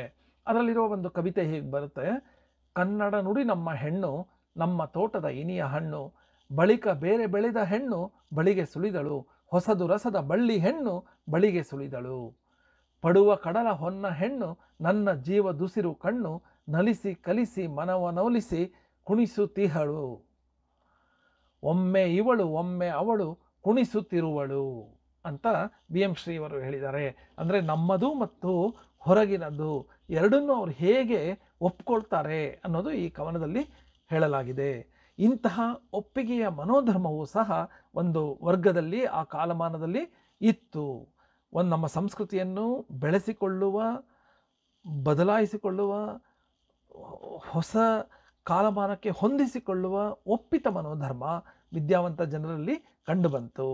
ಇಂತಹ ಒಪ್ಪಿತ ಧರ್ಮದ ಫಲವಾಗಿಯೇ ಇಂಗ್ಲಿಷ್ ಭಾಷಾ ಸಾಹಿತ್ಯದ ಕೃತಿಗಳು 19ನೇ ಶತಮಾನದ ಕೊನೆ ಮತ್ತು 20ನೇ ಶತಮಾನದ ಆರಂಭದ ಅರುಣೋದಯ ಕಾಲಮಾನದಲ್ಲಿ ಕನ್ನಡಕ್ಕೆ ಹೇರಳವಾಗಿ ಅನುವಾದ ಮತ್ತು ಅಳವಡಿಕೆಗಳಾಗಿ ಬರೋದಕ್ಕೆ ಪ್ರಾರಂಭಿಸಿದ್ವು ಅಂತ ಹೇಳಬಹುದು. ಭಾರತ ಸ್ವಾತಂತ್ರ್ಯ ಹೋರಾಟದ ಹಿನ್ನೆಲೆ ಹೇಗಿತ್ತು, ಅದಕ್ಕೆ ಮತ್ತು ಕನ್ನಡ ಸಾಹಿತ್ಯಕ್ಕೆ ಏನು ಸಂಬಂಧ, ಹೇಗೆ ಕನ್ನಡ ಸಾಹಿತ್ಯ ರಂಗ ಈ ಭಾರತದ ಸ್ವಾತಂತ್ರ್ಯ ಹೋರಾಟಕ್ಕೆ ಸ್ಪಂದಿಸಿತ್ತು ಅನ್ನೋದನ್ನು ಈಗ ತಿಳಿದುಕೊಳ್ಳೋಣ. ಕರ್ನಾಟಕ ಸ್ವಾತಂತ್ರ್ಯ ಚಳವಳಿಯನ್ನು 4 ಹಂತಗಳಲ್ಲಿ ನೋಡಬಹುದು. ಮೊದಲನೆಯ ಹಂತ ಹೈದರಾಲಿ ಮತ್ತು ಟಿಪ್ಪು ಸುಲ್ತಾನರು ಬ್ರಿಟಿಷರ ವಿರುದ್ಧ ನಡೆಸಿದ ಹೋರಾಟ 1761ರಿಂದ 1799ರವರೆಗೆ. ಎರಡನೆಯ ಹಂತ ಟಿಪ್ಪು ಮರಣದ ನಂತರ ಸಿಪಾಯಿ ದಂಗೆಯ ಕಾಲದವರೆಗೆ, ಅಂದರೆ 1799ರಿಂದ 1857. ಮೂರನೆಯ ಹಂತ ಭಾರತದ ರಾಷ್ಟ್ರೀಯ ಕಾಂಗ್ರೆಸ್ನ ಆಧಿಪತ್ಯವನ್ನು ಬಾಲಗಂಗಾಧರ ತಿಲಕ್ ವಹಿಸಿಕೊಂಡ ಕಾಲಮಾನ 1860ರಿಂದ 1920. ನಾಲ್ಕನೆಯ ಹಂತ ಮಹಾತ್ಮ ಗಾಂಧಿ ನೇತೃತ್ವದ ಸಮಗ್ರ ಭಾರತ ಸ್ವಾತಂತ್ರ್ಯಕ್ಕಾಗಿ ಹೋರಾಟ ನಡೆಸಿದ ಕಾಲಮಾನ. ಈ 4 ಹಂತಗಳಲ್ಲಿ ಹೇಗೆ ನಮ್ಮ ಕನ್ನಡ ಸಾಹಿತ್ಯ ಕ್ಷೇತ್ರ ಸ್ಪಂದಿಸಿತು ಅನ್ನೋದನ್ನು ಈಗ ನೋಡೋಣ. ಮೊದಲ ಹಂತ ಹೈದರಾಲಿ ಮತ್ತು ಟಿಪ್ಪು ಸುಲ್ತಾನರ ಬಗ್ಗೆ ಮೈಸೂರಿನ ವಿದ್ವಾಂಸರು ಹೆಚ್ಚಿನ ಪ್ರತಿಕ್ರಿಯೆ ತೋರಿಲ್ಲ. ಬ್ರಿಟಿಷ್ ಆಡಳಿತದ ವಿರುದ್ಧ ಹೈದರಾಲಿ ಮತ್ತು ಟಿಪ್ಪು ಸುಲ್ತಾನ್ ಮಾಡಿದ ಯುದ್ಧಗಳು, ಒಡ್ಡಿದ ಪ್ರತಿರೋಧ ಇವು ಅತಿ ಹೆಚ್ಚು ರೋಚಕವಾಗಿದ್ದರೂ ಸಹ ಬ್ರಿಟಿಷರ ರಾಜತಾಂತ್ರಿಕತೆ ಮತ್ತು ಭಾರತೀಯರ ಒಳ ಜಗಳಗಳು ಟಿಪ್ಪು ಸುಲ್ತಾನ್ ಮತ್ತು ಹೈದರಾಲಿಗೆ ಜಯ ತಂದುಕೊಡಲಿಲ್ಲ. ಈ ಯುದ್ಧದ ವಿಜಯದ ನಂತರ ಬ್ರಿಟಿಷರು ಉತ್ತರ ಕರ್ನಾಟಕವನ್ನು ಮರಾಠಿಗರಿಗೆ ಸ್ವಲ್ಪ ಭಾಗ, ನಿಜಾಮರಿಗೆ ಸ್ವಲ್ಪ ಭಾಗವನ್ನು ಕೊಟ್ಟುಬಿಡ್ತಾರೆ. ಕರ್ನಾಟಕದ ಮಧ್ಯಭಾಗ ಮತ್ತು ದಕ್ಷಿಣ ಭಾಗವನ್ನು ಮೈಸೂರು ಒಡೆಯರಿಗೆ ಬಿಟ್ಕೊಡ್ತಾರೆ. ಈ ಎಲ್ಲ ಇತಿಹಾಸ ಪ್ರಕ್ರಿಯೆಗಳ ಬಗ್ಗೆ ಆಗಿನ ಕನ್ನಡ ಸಾಹಿತ್ಯ ಕ್ಷೇತ್ರ ಪ್ರತಿಕ್ರಿಯೆ ನೀಡೋದಿಲ್ಲ. ಅಂದರೆ ಹೆಚ್ಚು ಐತಿಹಾಸಿಕ ದಾಖಲೆಗಳಿರುವ ಸಾಹಿತ್ಯ ರಚನೆ ಆಗೋದಿಲ್ಲ. ಅದಕ್ಕೆ ಕಾರಣ ಆ ಕಾಲಮಾನದಲ್ಲಿ ಶಿಕ್ಷಣ ಪಡೆದವರ ಸಂಖ್ಯೆ ಹೆಚ್ಚಾಗಿರಲಿಲ್ಲ ಅನ್ನೋದು ಪ್ರಮುಖವಾದ ಕಾರಣ ಅಂತ ಹೇಳಬಹುದು. ಮೈಸೂರು ಅರಮನೆಯ ವಿದ್ವಾಂಸರು ಮೈಸೂರು ರಾಜರುಗಳ ಕೃಪಾಕಟಾಕ್ಷದಲ್ಲಿದ್ದು ಸಾಂಪ್ರದಾಯಿಕವಾದ ಕೃತಿಗಳನ್ನು ಮಾತ್ರ ರಚಿಸ್ತಾ ಇದ್ದರು. ಇದು ಮೊದಲನೆಯ ಹಂತ. ಎರಡನೇ ಹಂತದಲ್ಲಿ ಟಿಪ್ಪುವಿನ ಮರಣಾನಂತರ ಬ್ರಿಟಿಷರ ವಿರುದ್ಧ ಹೋರಾಡುವ ಯಾವ ಶಕ್ತಿಯುತ ಕೇಂದ್ರಿತ ಸಂಘಟನೆ ಇರಲಿಲ್ಲ. ಆರ್ಥಿಕ ಸಂಕಷ್ಟದಿಂದ ನೊಂದಿದ್ದ ರೈತರು ಕೆಲವೊಂದು ಕಡೆ, ಮಹತ್ವಾಕಾಂಕ್ಷೆಯುಳ್ಳ ಪಾಳೆಗಾರರು ಅಲ್ಲಲ್ಲಿ ದಂಗೆ ಏಳ್ತಾರೆ. ಉದಾಹರಣೆಗೆ ಕಿತ್ತೂರು ರಾಣಿ ಚೆನ್ನಮ್ಮನ ಹೋರಾಟ 1824, ಸಂಗೊಳ್ಳಿ ರಾಯಣ್ಣನ ದಂಗೆ 1837, ಕೊಡಗಿನ ದಂಗೆ 1837 ಮತ್ತು ಮಂಡರ್ಗಿ ಮತ್ತು ಹಲಿಗಲಿಗಳ ದಂಗೆ 1847ರ ಸುಮಾರಿನಲ್ಲಿ ಈ ಹೋರಾಟಗಳು ಕಂಡುಬರುತ್ತೆ. ಆದರೆ ಬ್ರಿಟಿಷರು ತಮ್ಮ ದೈತ್ಯ ಬಲದಿಂದ, ಶಸ್ತ್ರಾಸ್ತ್ರಗಳ ಬಲದಿಂದ ಈ ಎಲ್ಲ ಹೋರಾಟಗಳನ್ನು ಹತ್ತಿಕ್ತಾರೆ. ಈ ಚಾರಿತ್ರಿಕ ಘಟನೆಗಳನ್ನು ಸಾಹಿತಿಗಳು ಗಂಭೀರವಾಗಿ ಚಿತ್ರಿಸಲಿಲ್ಲ. ಆದರೆ ಜನಮಾನಸದಲ್ಲಿ ಜನಪದ ಲಾವಣಿಗಳು ರೂಪುಗೊಳ್ಳುತ್ತೆ. ಅದರಲ್ಲೂ ಉತ್ತರ ಕರ್ನಾಟಕದ ಜನಪದ ಲಾವಣಿಗಳು ಈ ಚಾರಿತ್ರಿಕ ಸಂಗತಿಗಳನ್ನು ಮತ್ತು ಅವುಗಳ ನೇತೃತ್ವ ವಹಿಸಿದ್ದ ನಾಯಕರನ್ನು ಜೀವಂತವಾಗಿರಿಸಿತ್ತು. ಯಾವುದು? ಈ ಲಾವಣಿಗಳು. ಡಾಕ್ಟರ್ ಜಾನ್ ಫೇತ್ಫುಲ್ ಫ್ಲೀಟ್ ಎಂಬುವರು ಇಂಡಿಯನ್ ಆಂಟಿಕ್ವರಿ ಪತ್ರಿಕೆಯ ಸಂಪಾದಕರಾಗಿದ್ದಾಗ 1885 ಮತ್ತು 1890ರ ನಡುವಿನ ಕಾಲಾವಧಿಯಲ್ಲಿ 5 ಲಾವಣಿಗಳನ್ನು ಪ್ರಕಟಿಸ್ತಾರೆ. ಯಾವ್ಯಾವ ಲಾವಣಿ ಅದು? ಸಂಗೊಳ್ಳಿ ರಾಯಣ್ಣನ ದಂಗೆ, ಆದಾಯ ತೆರಿಗೆ, ಹಲಿಗಲಿಯ ಬೇಡರು, ಸಂಜ್ಞಾನ ಅಪರಾಧ ಮತ್ತು ಸಾವು, ಕಿತ್ತೂರು ಚೆನ್ನವ್ವನ ಸೊಸೆ. ಈ 5 ಲಾವಣಿಗಳ ಬಗ್ಗೆ ಕೆಲವು ಅಂಶಗಳನ್ನು ಈಗ ನಾವು ತಿಳ್ಕೊಳ್ಳೋಣ. ಈ 5 ಲಾವಣಿಗಳ ಕೇಂದ್ರ ವಸ್ತು ಉತ್ತರ ಕರ್ನಾಟಕದ ರೈತರು ಮತ್ತು ಸ್ಥಳೀಯ ನಾಯಕರುಗಳು ಬ್ರಿಟಿಷ್ ಆಡಳಿತ ವಿರುದ್ಧ ಹೋರಾಟ ನಡೆಸಿದ ಕಥೆಯಾಗಿದೆ. ಸಂಗೊಳ್ಳಿ ರಾಯಣ್ಣ ಕುಲಕರ್ಣಿಯ ವಿರುದ್ಧ ಸೆಟೆದು ನಿಂತು ಸುರಪುರಕ್ಕೆ ಹೋಗಿ ಅಲ್ಲಿನ ಅರಸರಿಂದ ಬಂಡಾಯ ಹೇಳಲು ದಂಡನ್ನು ಪಡೆದು ದಂಗೆ ಹೇಳ್ತಾನೆ. ಇದರಿಂದ ಕುಪಿತನಾದ ಸುಬೇದಾರ ಧಾರವಾಡದ ಬ್ರಿಟಿಷರಿಗೆ ದೂರನ್ನು ಕೊಡ್ತಾನೆ. ಅವರು ಅಲ್ಲಿಂದ 600 ಮಂದಿ ಸೈನ್ಯವನ್ನು ಕಳಿಸ್ತಾರೆ. ಈ ಪಿರಂಗಿಯವರನ್ನು ಚಾಕಚಕ್ಯತೆಯಿಂದ ರಾಯಣ್ಣ ಸಂಹರಿಸ್ತಾನೆ. ಆಗ ರಾಯಣ್ಣನ ದಂಡು ಸಂಪಗಾವಿಯ ಕಚೇರಿಗೆ ಬೆಂಕಿ ಇಡ್ತಾರೆ. ಪಿರಂಗಿ ಸಾಹೇಬ ಅಂದರೆ ಬ್ರಿಟಿಷರು ಅವನನ್ನು ಹಿಡಿದುಕೊಟ್ಟವರಿಗೆ ಇನಾಮನ್ನು ಸಹ ಪ್ರಕಟಿಸ್ತಾರೆ. ಆಗ 3 ಸ್ಥಳೀಯರು ರಾಯಣ್ಣನನ್ನು ಮೋಸದಿಂದ ಪಿರಂಗಿಯವರಿಗೆ ಹಿಡಿದುಕೊಡ್ತಾರೆ ಮತ್ತು ಕೊನೆಗೆ ರಾಯಣ್ಣನನ್ನು ನೇಣಿಗೆ ಹೇರಿಸ್ತಾರೆ. ಈ ಎಲ್ಲ ಕಥೆಯನ್ನು ಒಂದು ಲಾವಣಿ, ಸಂಗೊಳ್ಳಿ ರಾಯಣ್ಣನ ದಂಗೆ ಎಂಬ ಲಾವಣಿ ಅದ್ಭುತವಾಗಿ ಚಿತ್ರಿಸಿದೆ. ಆ ಲಾವಣಿ ಕೇಳಿದ್ರೆ ಎಂತಹವರ ರಕ್ತವು ಕುದಿಬೇಕು, ಆ ತರಹ ಲಾವಣಿ ಇದೆ. 13 ನುಡಿಗಳಿದೆ ಈ ಲಾವಣಿಗೆ. ಅದರಲ್ಲಿ 2 ಸಾಲು ಹೇಗಿದೆ ಅಂದರೆ, ಪಾಶ ಕೊಟ್ಟ ಸರದಾರ ಆಗ ಧ್ಯಾಸ ಆಗಿ ಮರುಗುತ್ತಾ ನಿಂತಾನ, ಹಿಂತ ಬಂಟನ ಕೊಲ್ಲಬಾರದಿತ್ತಂತ. ಹೀಗೆ ಮುಂದೆ ಹೋಗುತ್ತೆ ಲಾವಣಿ. ಅದು ಇಡೀ ಕಥೆಯನ್ನು ಎಷ್ಟು ಚೆನ್ನಾಗಿ ಈ ಲಾವಣಿ ಹೇಳುತ್ತೆ ಅನ್ನೋದನ್ನು ಇಡೀ ಲಾವಣಿ ಕೇಳಿದ್ರೆ ಗೊತ್ತಾಗುತ್ತೆ. ಮತ್ತೊಂದು ಲಾವಣಿ ಆದಾಯ ತೆರಿಗೆ. ಈ ಲಾವಣಿಯಲ್ಲಿ ಬ್ರಿಟಿಷರು 1960ರಲ್ಲಿ ವಿಧಿಸಿದ್ದ ಆಸ್ತಿ ತೆರಿಗೆಯನ್ನು ಜನತೆ ಹೇಗೆ ವಿರೋಧಿಸಿದರು ಎಂಬುದನ್ನು ಚಿತ್ರಿಸುತ್ತೆ. ಹಾಗೆ ಹಲಿಗಲಿಯ ಬೇಡರು ಹೇಗೆ ತಾವು ಶಸ್ತ್ರಾಸ್ತ್ರಗಳನ್ನು ಇಟ್ಕೊಳ್ಳೋದಕ್ಕೆ ಬ್ರಿಟಿಷರು ಒಪ್ಕೊಳ್ಳದೇ ಇರುವಾಗ ಹೇಗೆ ಹೋರಾಟ ಮಾಡಿದ್ರು ಅನ್ನೋದನ್ನು ಹಲಿಗಲಿಯ ಬೇಡರು ಚಿತ್ರಿಸುತ್ತೆ. ಸಂಜ್ಞಾನ ಅಪರಾಧ ಮತ್ತು ಸಾವು ಅನ್ನೋದು ಸಂಜ್ಞಾ ಎನ್ನುವನ ಹೋರಾಟವನ್ನು ಚಿತ್ರಿಸುತ್ತೆ. ಈ ಎಲ್ಲ ಲಾವಣಿಗಳ ಜೊತೆ ಮತ್ತೊಂದು ಪ್ರಮುಖ ಲಾವಣಿ ಕಿತ್ತೂರು ಚೆನ್ನಮ್ಮನ ಸೊಸೆ. ಈ ಕಿತ್ತೂರು ಚೆನ್ನಮ್ಮ ಎಲ್ಲರಿಗೂ ಗೊತ್ತು, ಕಿತ್ತೂರು ರಾಣಿ ಚೆನ್ನಮ್ಮನ ಕತೆ. ಬೆಳಗಾಂ ಜಿಲ್ಲೆಯ ಸಂಪಗಾಂ ತಾಲೂಕಿನ ಕಿತ್ತೂರು ಮೊದಲು ದೇಸಾಯರ ರಾಜಧಾನಿಯಾಗಿರುತ್ತೆ. ಲಾವಣಿಯಲ್ಲಿ ಹೇಳಲ್ಪಟ್ಟಿರುವ ಶಿವಲಿಂಗಪ್ಪ ರುದ್ರಸರ್ಜಾ ಅದರ ಕೊನೆಯ ದೇಸಾಯಿ. ಅವನಿಗೆ ಮಕ್ಕಳಿರೋದಿಲ್ಲ. ಹೆಂಡತಿ ಈರವನನ್ನು, ಮಲತಾಯಿ ಚೆನ್ನಮ್ಮನನ್ನು ಬಿಟ್ಟು ಶಿವಲಿಂಗ 1824ರಲ್ಲಿ ಸತ್ತು ಹೋಗ್ತಾನೆ. ಮಕ್ಕಳಿಲ್ಲದ ಶಿವಲಿಂಗ ಹಠಾತ್ತನೆ ತೀರಿಕೊಂಡಾದ ಪಕ್ಕದ ಹಳ್ಳಿಯ ಪಟೇಲನೊಬ್ಬನ ಮಗವನ್ನು ದತ್ತಕ್ಕೆ ತಗೊಳ್ಳೋ ಯತ್ನವನ್ನು ಕಿತ್ತೂರು ಚೆನ್ನಮ್ಮ ಮತ್ತು ಅವರ ಕುಟುಂಬದವರು ಮಾಡ್ತಾರೆ. ಆಗ ಧಾರವಾಡದ ಪ್ರಮುಖ ಕಲೆಕ್ಟರ್ ತ್ಯಾಕರೆ ಈ ದತ್ತು ಸ್ವೀಕಾರವನ್ನು ಮನ್ನಿಸೋದಿಲ್ಲ, ನಮ್ಮ ಕಂಪನಿ ಸರ್ಕಾರ ಅಂತ ಹೇಳ್ತಾನೆ. ಅವನ ಮಾತನ್ನು ಕಿತ್ತೂರು ಚೆನ್ನಮ್ಮ ಮತ್ತು ಅವಳ ಸೊಸೆ ಒಪ್ಕೊಳ್ಳೋದಿಲ್ಲ. ಅಲ್ಲಿ ದಂಗೆಯಾಗುವ ಲಕ್ಷಣಗಳು ಕಾಣಿಸ್ಕೊಂಡಾಗ ತ್ಯಾಕರೆ ಬೆಳಗಾಂನಲ್ಲಿ ನೆಲೆಸಿದ ಸೈನ್ಯದ ತುಕಡಿಯನ್ನು ತೆಗೆದುಕೊಂಡು ಹೋಗಿ ಕಿತ್ತೂರನ್ನು ವಶಪಡಿಸಿಕೊಳ್ಳಲು ಪ್ರಯತ್ನ ಪಡ್ತಾನೆ. ಆಗ ಕಿತ್ತೂರಿನ ಸೈನಿಕರು ವೀರಾವೇಶದಿಂದ ಹೋರಾಡಿ ಥ್ಯಾಕರೆಯನ್ನು ಕೊಂದು ಅವನ ಸೈನ್ಯವನ್ನು ಹಿಮ್ಮೆಟ್ಟಿಸ್ತಾರೆ. ತದನಂತರ ಬೊಂಬಾಯಿ ಮತ್ತು ಮದ್ರಾಸ್ನಿಂದ ಹಲವಾರು ಬ್ರಿಟಿಷ್ ಸೈನ್ಯದ ತುಕಡಿಗಳು ಬಂದು ಕಿತ್ತೂರನ್ನು ದೀರ್ಘಕಾಲದ ಹೋರಾಟದ ನಂತರ ಕೊನೆಗೆ ವಶಪಡಿಸ್ಕೊಳ್ತಾರೆ. ಈ ಲಾವಣಿ ಈ ಇತಿಹಾಸವನ್ನು ಸ್ವಲ್ಪ ಮಾತ್ರ ಬೆಳೆಸ್ಕೊಳ್ಳುತ್ತೆ. ಕೊನೆಗೆ ಈ ಲಾವಣಿಯಲ್ಲಿ ಪ್ರಮುಖವಾಗಿ ದೇಸಾಯಿ ಶಿವಲಿಂಗಪುರದ ಸರ್ಜಾ ಸತ್ತ ನಂತರ ಅವನ ಮಕ್ಕಳಿಲ್ಲದ ಹೆಂಡತಿ ಈರವ್ವ ತನ್ನ ಗಂಡ ಮತ್ತು ಅತ್ತೆ ಕಿತ್ತೂರು ರಾಣಿ ಚೆನ್ನಮ್ಮನನ್ನು ನೆನೆದು ಕಣ್ಣೀರು ಮಿಡಿಯುವ ದೃಶ್ಯವನ್ನು ಈ ಲಾವಣಿ ಚಿತ್ರಿಸುತ್ತೆ. ಆಕೆ ತನ್ನ ತವರೂರಾದ ಧಾರವಾಡಕ್ಕೆ ತೆರಳಿ ನಂತರ ಅಲ್ಲಿಯ ಅವಳು ವಿಷ ಸೇವನೆಯಿಂದ ಮೃತಳಾಗುವ ಚಿತ್ರವನ್ನು ಈ ಲಾವಣಿ ನೀಡುತ್ತೆ. ಇಂತಹ ಒಟ್ಟು 17 ಲಾವಣಿಗಳನ್ನು ಪ್ಲೀಟ್ ಸಂಗ್ರಹಿಸಿರ್ತಾನೆ. ಆದರೆ 5 ಲಾವಣಿಗಳನ್ನು ಪ್ರಕಟಿಸ್ತಾನೆ. ಉಳಿದ 12 ಲಾವಣಿಗಳು ಮತ್ತು ಹಾಡುಗಳು ಬಹುತೇಕ ಬ್ರಿಟಿಷ್ ರಾಜ್ಯಭಾರದಲ್ಲಿ ಸಾಮಾನ್ಯ ಜನತೆ ಪಟ್ಟ ಬವಣೆಯನ್ನೇ ಹೆಚ್ಚಾಗಿ ಚಿತ್ರಿಸುತ್ತೆ. ಮೈಸೂರು ಭಾಗದ ಜನತೆ ಮೈಸೂರು ಒಡೆಯರ ಅರಮನೆಯ ಮೂಲಕ ಬ್ರಿಟಿಷರ ಪರೋಕ್ಷ ಆಡಳಿತಕ್ಕೆ ಒಳಪಟ್ಟಿದ್ದಾರೆ. ಆ ಸಮಯದಲ್ಲಿ ಒಳಪಟ್ಟಿರ್ತಾರೆ.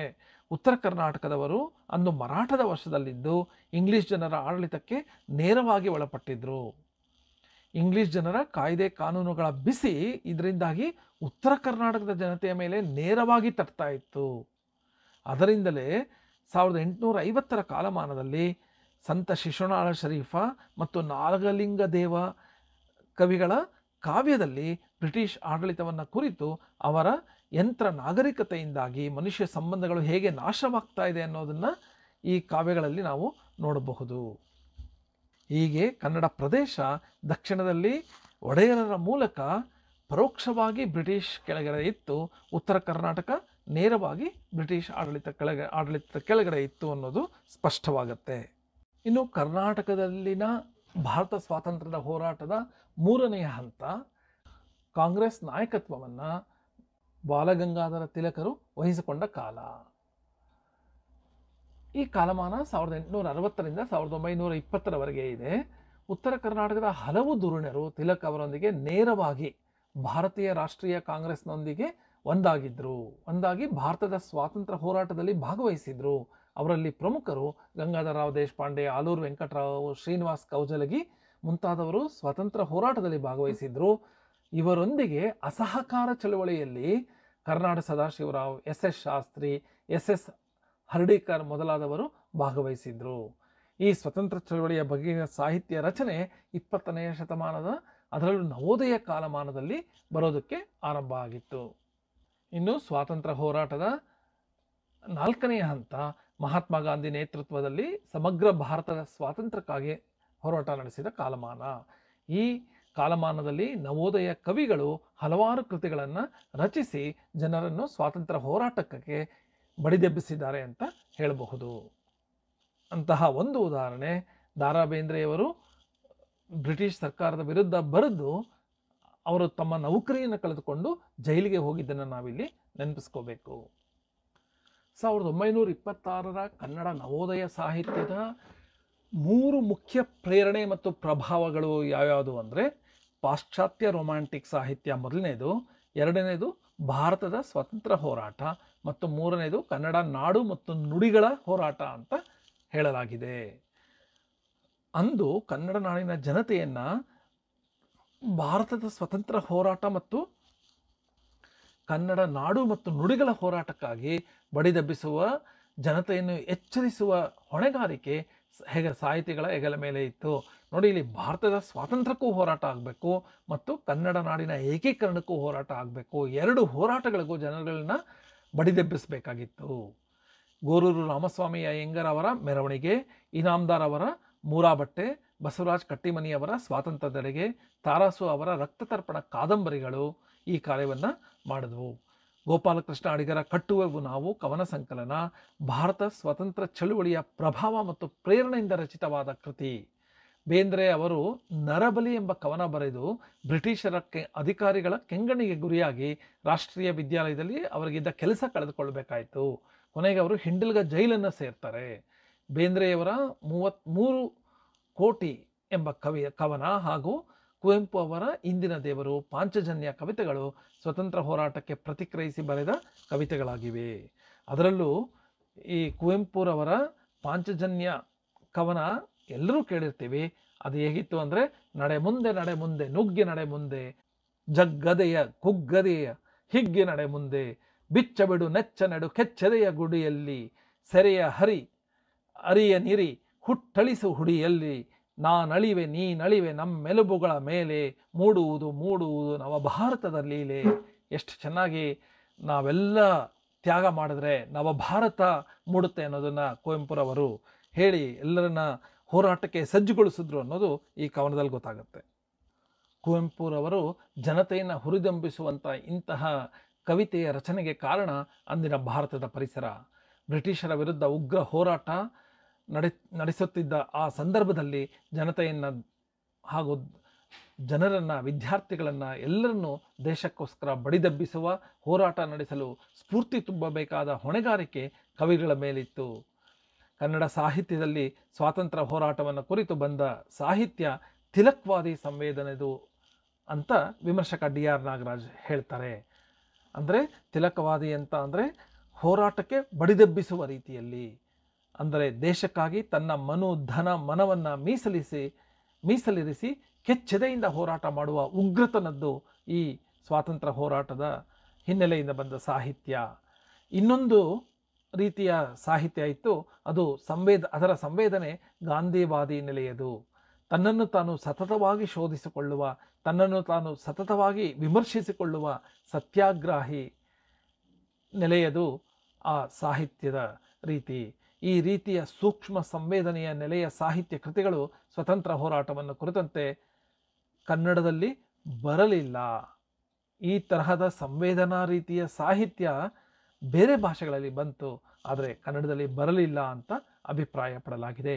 ಕನ್ನಡದಲ್ಲಿ ಏನಿದ್ರು ತಿಲಕ್ವಾದಿ ಸಂವೇದನೆಯದು, ಜನರನ್ನು ಬಡಿದೆಬ್ಬಿಸುವ ಸಾಹಿತ್ಯ ರಚನೆಯಾಯಿತು. ಸಂವೇದನಾಶೀಲತೆಯ ಸತ್ಯಾಗ್ರಾಹಿ ನೆಲೆಯ ಸಾಹಿತ್ಯ ಹೆಚ್ಚು ಬರಲಿಲ್ಲ ಅಂತ ಹೇಳಬಹುದು. ಇಲ್ಲಿಗೆ ಈ ಘಟಕದ ಎಲ್ಲ ಅಂಶಗಳನ್ನು ನೋಡಿದ್ವಿ. ಒಟ್ಟು ಸಾರಾಂಶ ಏನು ಈ ಘಟಕದ್ದು ಅಂದರೆ, ಭಾರತದ ಪುನರುಜ್ಜೀವನ ಚಳುವಳಿ ಹೇಗಾಯಿತು, ಚಳುವಳಿಕಾರರು ಯಾರ್ಯಾರು, ರಾಜಾ ರಾಮ್ ಮೋಹನ್ ರಾಯ್ ತರದವರು ಯಾರ್ಯಾರು ಚಳುವಳಿಕಾರರು, ಧಾರ್ಮಿಕ ಮುಖಂಡರು ಮತ್ತು ಅಕ್ಷರ ಕ್ರಾಂತಿ ಮಾಡಿದವರು ಯಾರ್ಯಾರು, ಇವರೆಲ್ಲರ ಕಾರಣದಿಂದ ಭಾರತದಲ್ಲಿ ಪುನರುಜ್ಜೀವನ ಚಳುವಳಿ ಮೊದಲೇ ಆರಂಭ ಆಯಿತು. ನಂತರ ಸಿಪಾಯಿ ದಂಗೆ 1957ರ ನಂತರ ಹೊಸ ರೀತಿಯ ಚಟುವಟಿಕೆಗಳು ಆರಂಭ ಆಯಿತು. ಅದು ಸಹ ಭಾರತದ ಪುನರುಜ್ಜೀವನ ಚಟುವಟಿಕೆಗಳು ಅಂತ ಹೇಳಿದ್ವಿ. ಕೊಂಕಣಿ, ಮರಾಠಿ, ಬಂಗಾಲಗಳಲ್ಲಿ ಪುನರುಜ್ಜೀವನ ಚಳುವಳಿಗೆ ಆ ಭಾಷೆಗಳಲ್ಲಿ ಸಾಹಿತ್ಯ ಕ್ಷೇತ್ರ ಸ್ಪಂದಿಸಿತು. ಆದರೆ ಕನ್ನಡ ಸಾಹಿತ್ಯ ಕ್ಷೇತ್ರ ಅದಕ್ಕೆ ನಿಧಾನವಾಗಿ ಸ್ಪಂದಿಸಿತು. ಅದಕ್ಕೆ ಕಾರಣ ಕನ್ನಡ ಪ್ರದೇಶ ವಿವಿಧ ಆಡಳಿತಗಳಿಗೆ ಹರಿದು ಹಂಚಿ ಹೋಗಿತ್ತು. ಭಾಷೆ ಮತ್ತು ಸಾಹಿತ್ಯಗಳ ಅಭಿವೃದ್ಧಿಗೆ ಆಸ್ಪದ ಇರಲಿಲ್ಲ. ನಾಡಿನ ಸಮಸ್ತ ಏಳಿಗೆ ಅರಮನೆ ಕೇಂದ್ರಿತವಾಗಿತ್ತು. ಕವಿಗಳು ಸಂಪ್ರದಾಯನಿಷ್ಠ ಸಾಹಿತ್ಯವನ್ನೇ ರಚಿಸ್ತಾ ಇದ್ರು.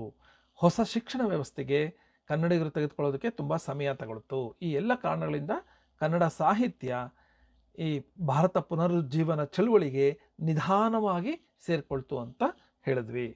ಕನ್ನಡ ಸಾಹಿತ್ಯದಲ್ಲೂ ಈ ಪುನರುಜ್ಜೀವನ ಚಳುವಳಿಗೆ ಹೇಗೆ ತನ್ನ ಕೊಡುಗೆ ನೀಡಿತು, ನಿಧಾನವಾಗಿ ಆದರೂ ತನ್ನ ಕೊಡುಗೆಯನ್ನು ಕನ್ನಡ ಸಾಹಿತ್ಯ ಕ್ಷೇತ್ರ ನೀಡಿತು.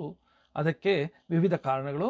ಮೊದಲಿಗೆ ಕ್ರೈಸ್ತ ವಿದ್ವಾಂಸರುಗಳು ಮತ್ತು ಮಿಷನರಿಗಳು ಕೃತಿಗಳನ್ನು ರಚಿಸಿದ್ದು, ಅಚ್ಚುಕೂಟಗಳನ್ನು ಸ್ಥಾಪಿಸಿದ್ದು, ಪತ್ರಿಕೆಗಳನ್ನು ಆರಂಭಿಸಿದ್ದು, ಇವೆಲ್ಲವೂ ಜನಸಾಮಾನ್ಯರಲ್ಲಿ ಓದುವ ಬರೆಯುವ ಅಭ್ಯಾಸವನ್ನು ಕೈಗೊಳ್ಳುವಂತೆ ಮಾಡ್ತು.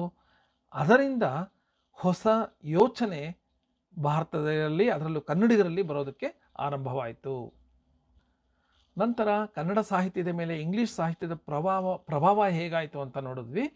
ಅದಕ್ಕೆ ಮುಖ್ಯ ಕಾರಣ ಮೆಕಾಲೆಯ ಮಿನಿಟ್ ಅಂಗೀಕಾರವಾದಾಗ ಜಾರಿಗೊಂಡ ಭಾರತದ ಏಕರೂಪ ಶಿಕ್ಷಣ ವ್ಯವಸ್ಥೆ, ಅದು ಇಂಗ್ಲೀಷ್ ಶಿಕ್ಷಣ ವ್ಯವಸ್ಥೆ ಜಾರಿಗೆ ಬಂದಾಗ ಹೊಸ ಯೋಚನೆಗಳು, ಹೊಸ ಪದ್ಧತಿಗಳು ಬರುತ್ತೆ. ಇಂಗ್ಲೆಂಡಿನ ಚರಿತ್ರೆ, ಸುಮಾರು 500 ವರ್ಷಗಳ ಸಾಹಿತ್ಯ ಅದರಲ್ಲೂ ಐರೋಪ್ಯ ಸಾಹಿತ್ಯ ಕನ್ನಡಿಗರಿಗೆ ಪರಿಚಯ ಆಗತ್ತೆ. ಆಗ ಮೂಕವಾಗಿದ್ದ ವರ್ಗಗಳು ಸಹ ನಿಧಾನವಾಗಿ ಚಲಿಸೋದಕ್ಕೆ ಶುರುವಾಗುತ್ತೆ ಅಂತ ನಾಗರಾಜ್ ಅವರು ಹೇಳಿದ್ದನ್ನು ನಾವು ನೆನಪು ಮಾಡ್ಕೋಬೇಕು. ಆಗ ನಡೆದಿದ್ದೇ ಒಂದು ಸಾಂಸ್ಕೃತಿಕ ಆಂದೋಲನ. ಅದನ್ನೇ ಭಾರತದ ರೆನೆಸಾನ್ಸ್ ಅಂತ ಹೇಳ್ತೀವಿ. ಹೇಗೆ ಇಂಗ್ಲಿಷ್ ಭಾಷಾ ಸಾಹಿತ್ಯ, ಇಂಗ್ಲಿಷರ ಆಡಳಿತ ಮತ್ತು ಅವರ ಸಾಹಿತ್ಯ ಹೇಗೆ ನಮ್ಮ ಕನ್ನಡದ ಸಾಹಿತ್ಯ ಮೇಲೆ ಪ್ರಭಾವ ಬೀರ್ತು ಅನ್ನೋದನ್ನು ಇಲ್ಲಿ ನೋಡಿದ್ವಿ. ಮತ್ತು ಭಾರತದ ಸ್ವಾತಂತ್ರ್ಯ ಹೋರಾಟಕ್ಕೆ ಹೇಗೆ ಕನ್ನಡ ಸಾಹಿತ್ಯ ಕ್ಷೇತ್ರ ಸ್ಪಂದಿಸಿದ್ವಿ ಅಂತ ನೋಡಿದ್ವಿ.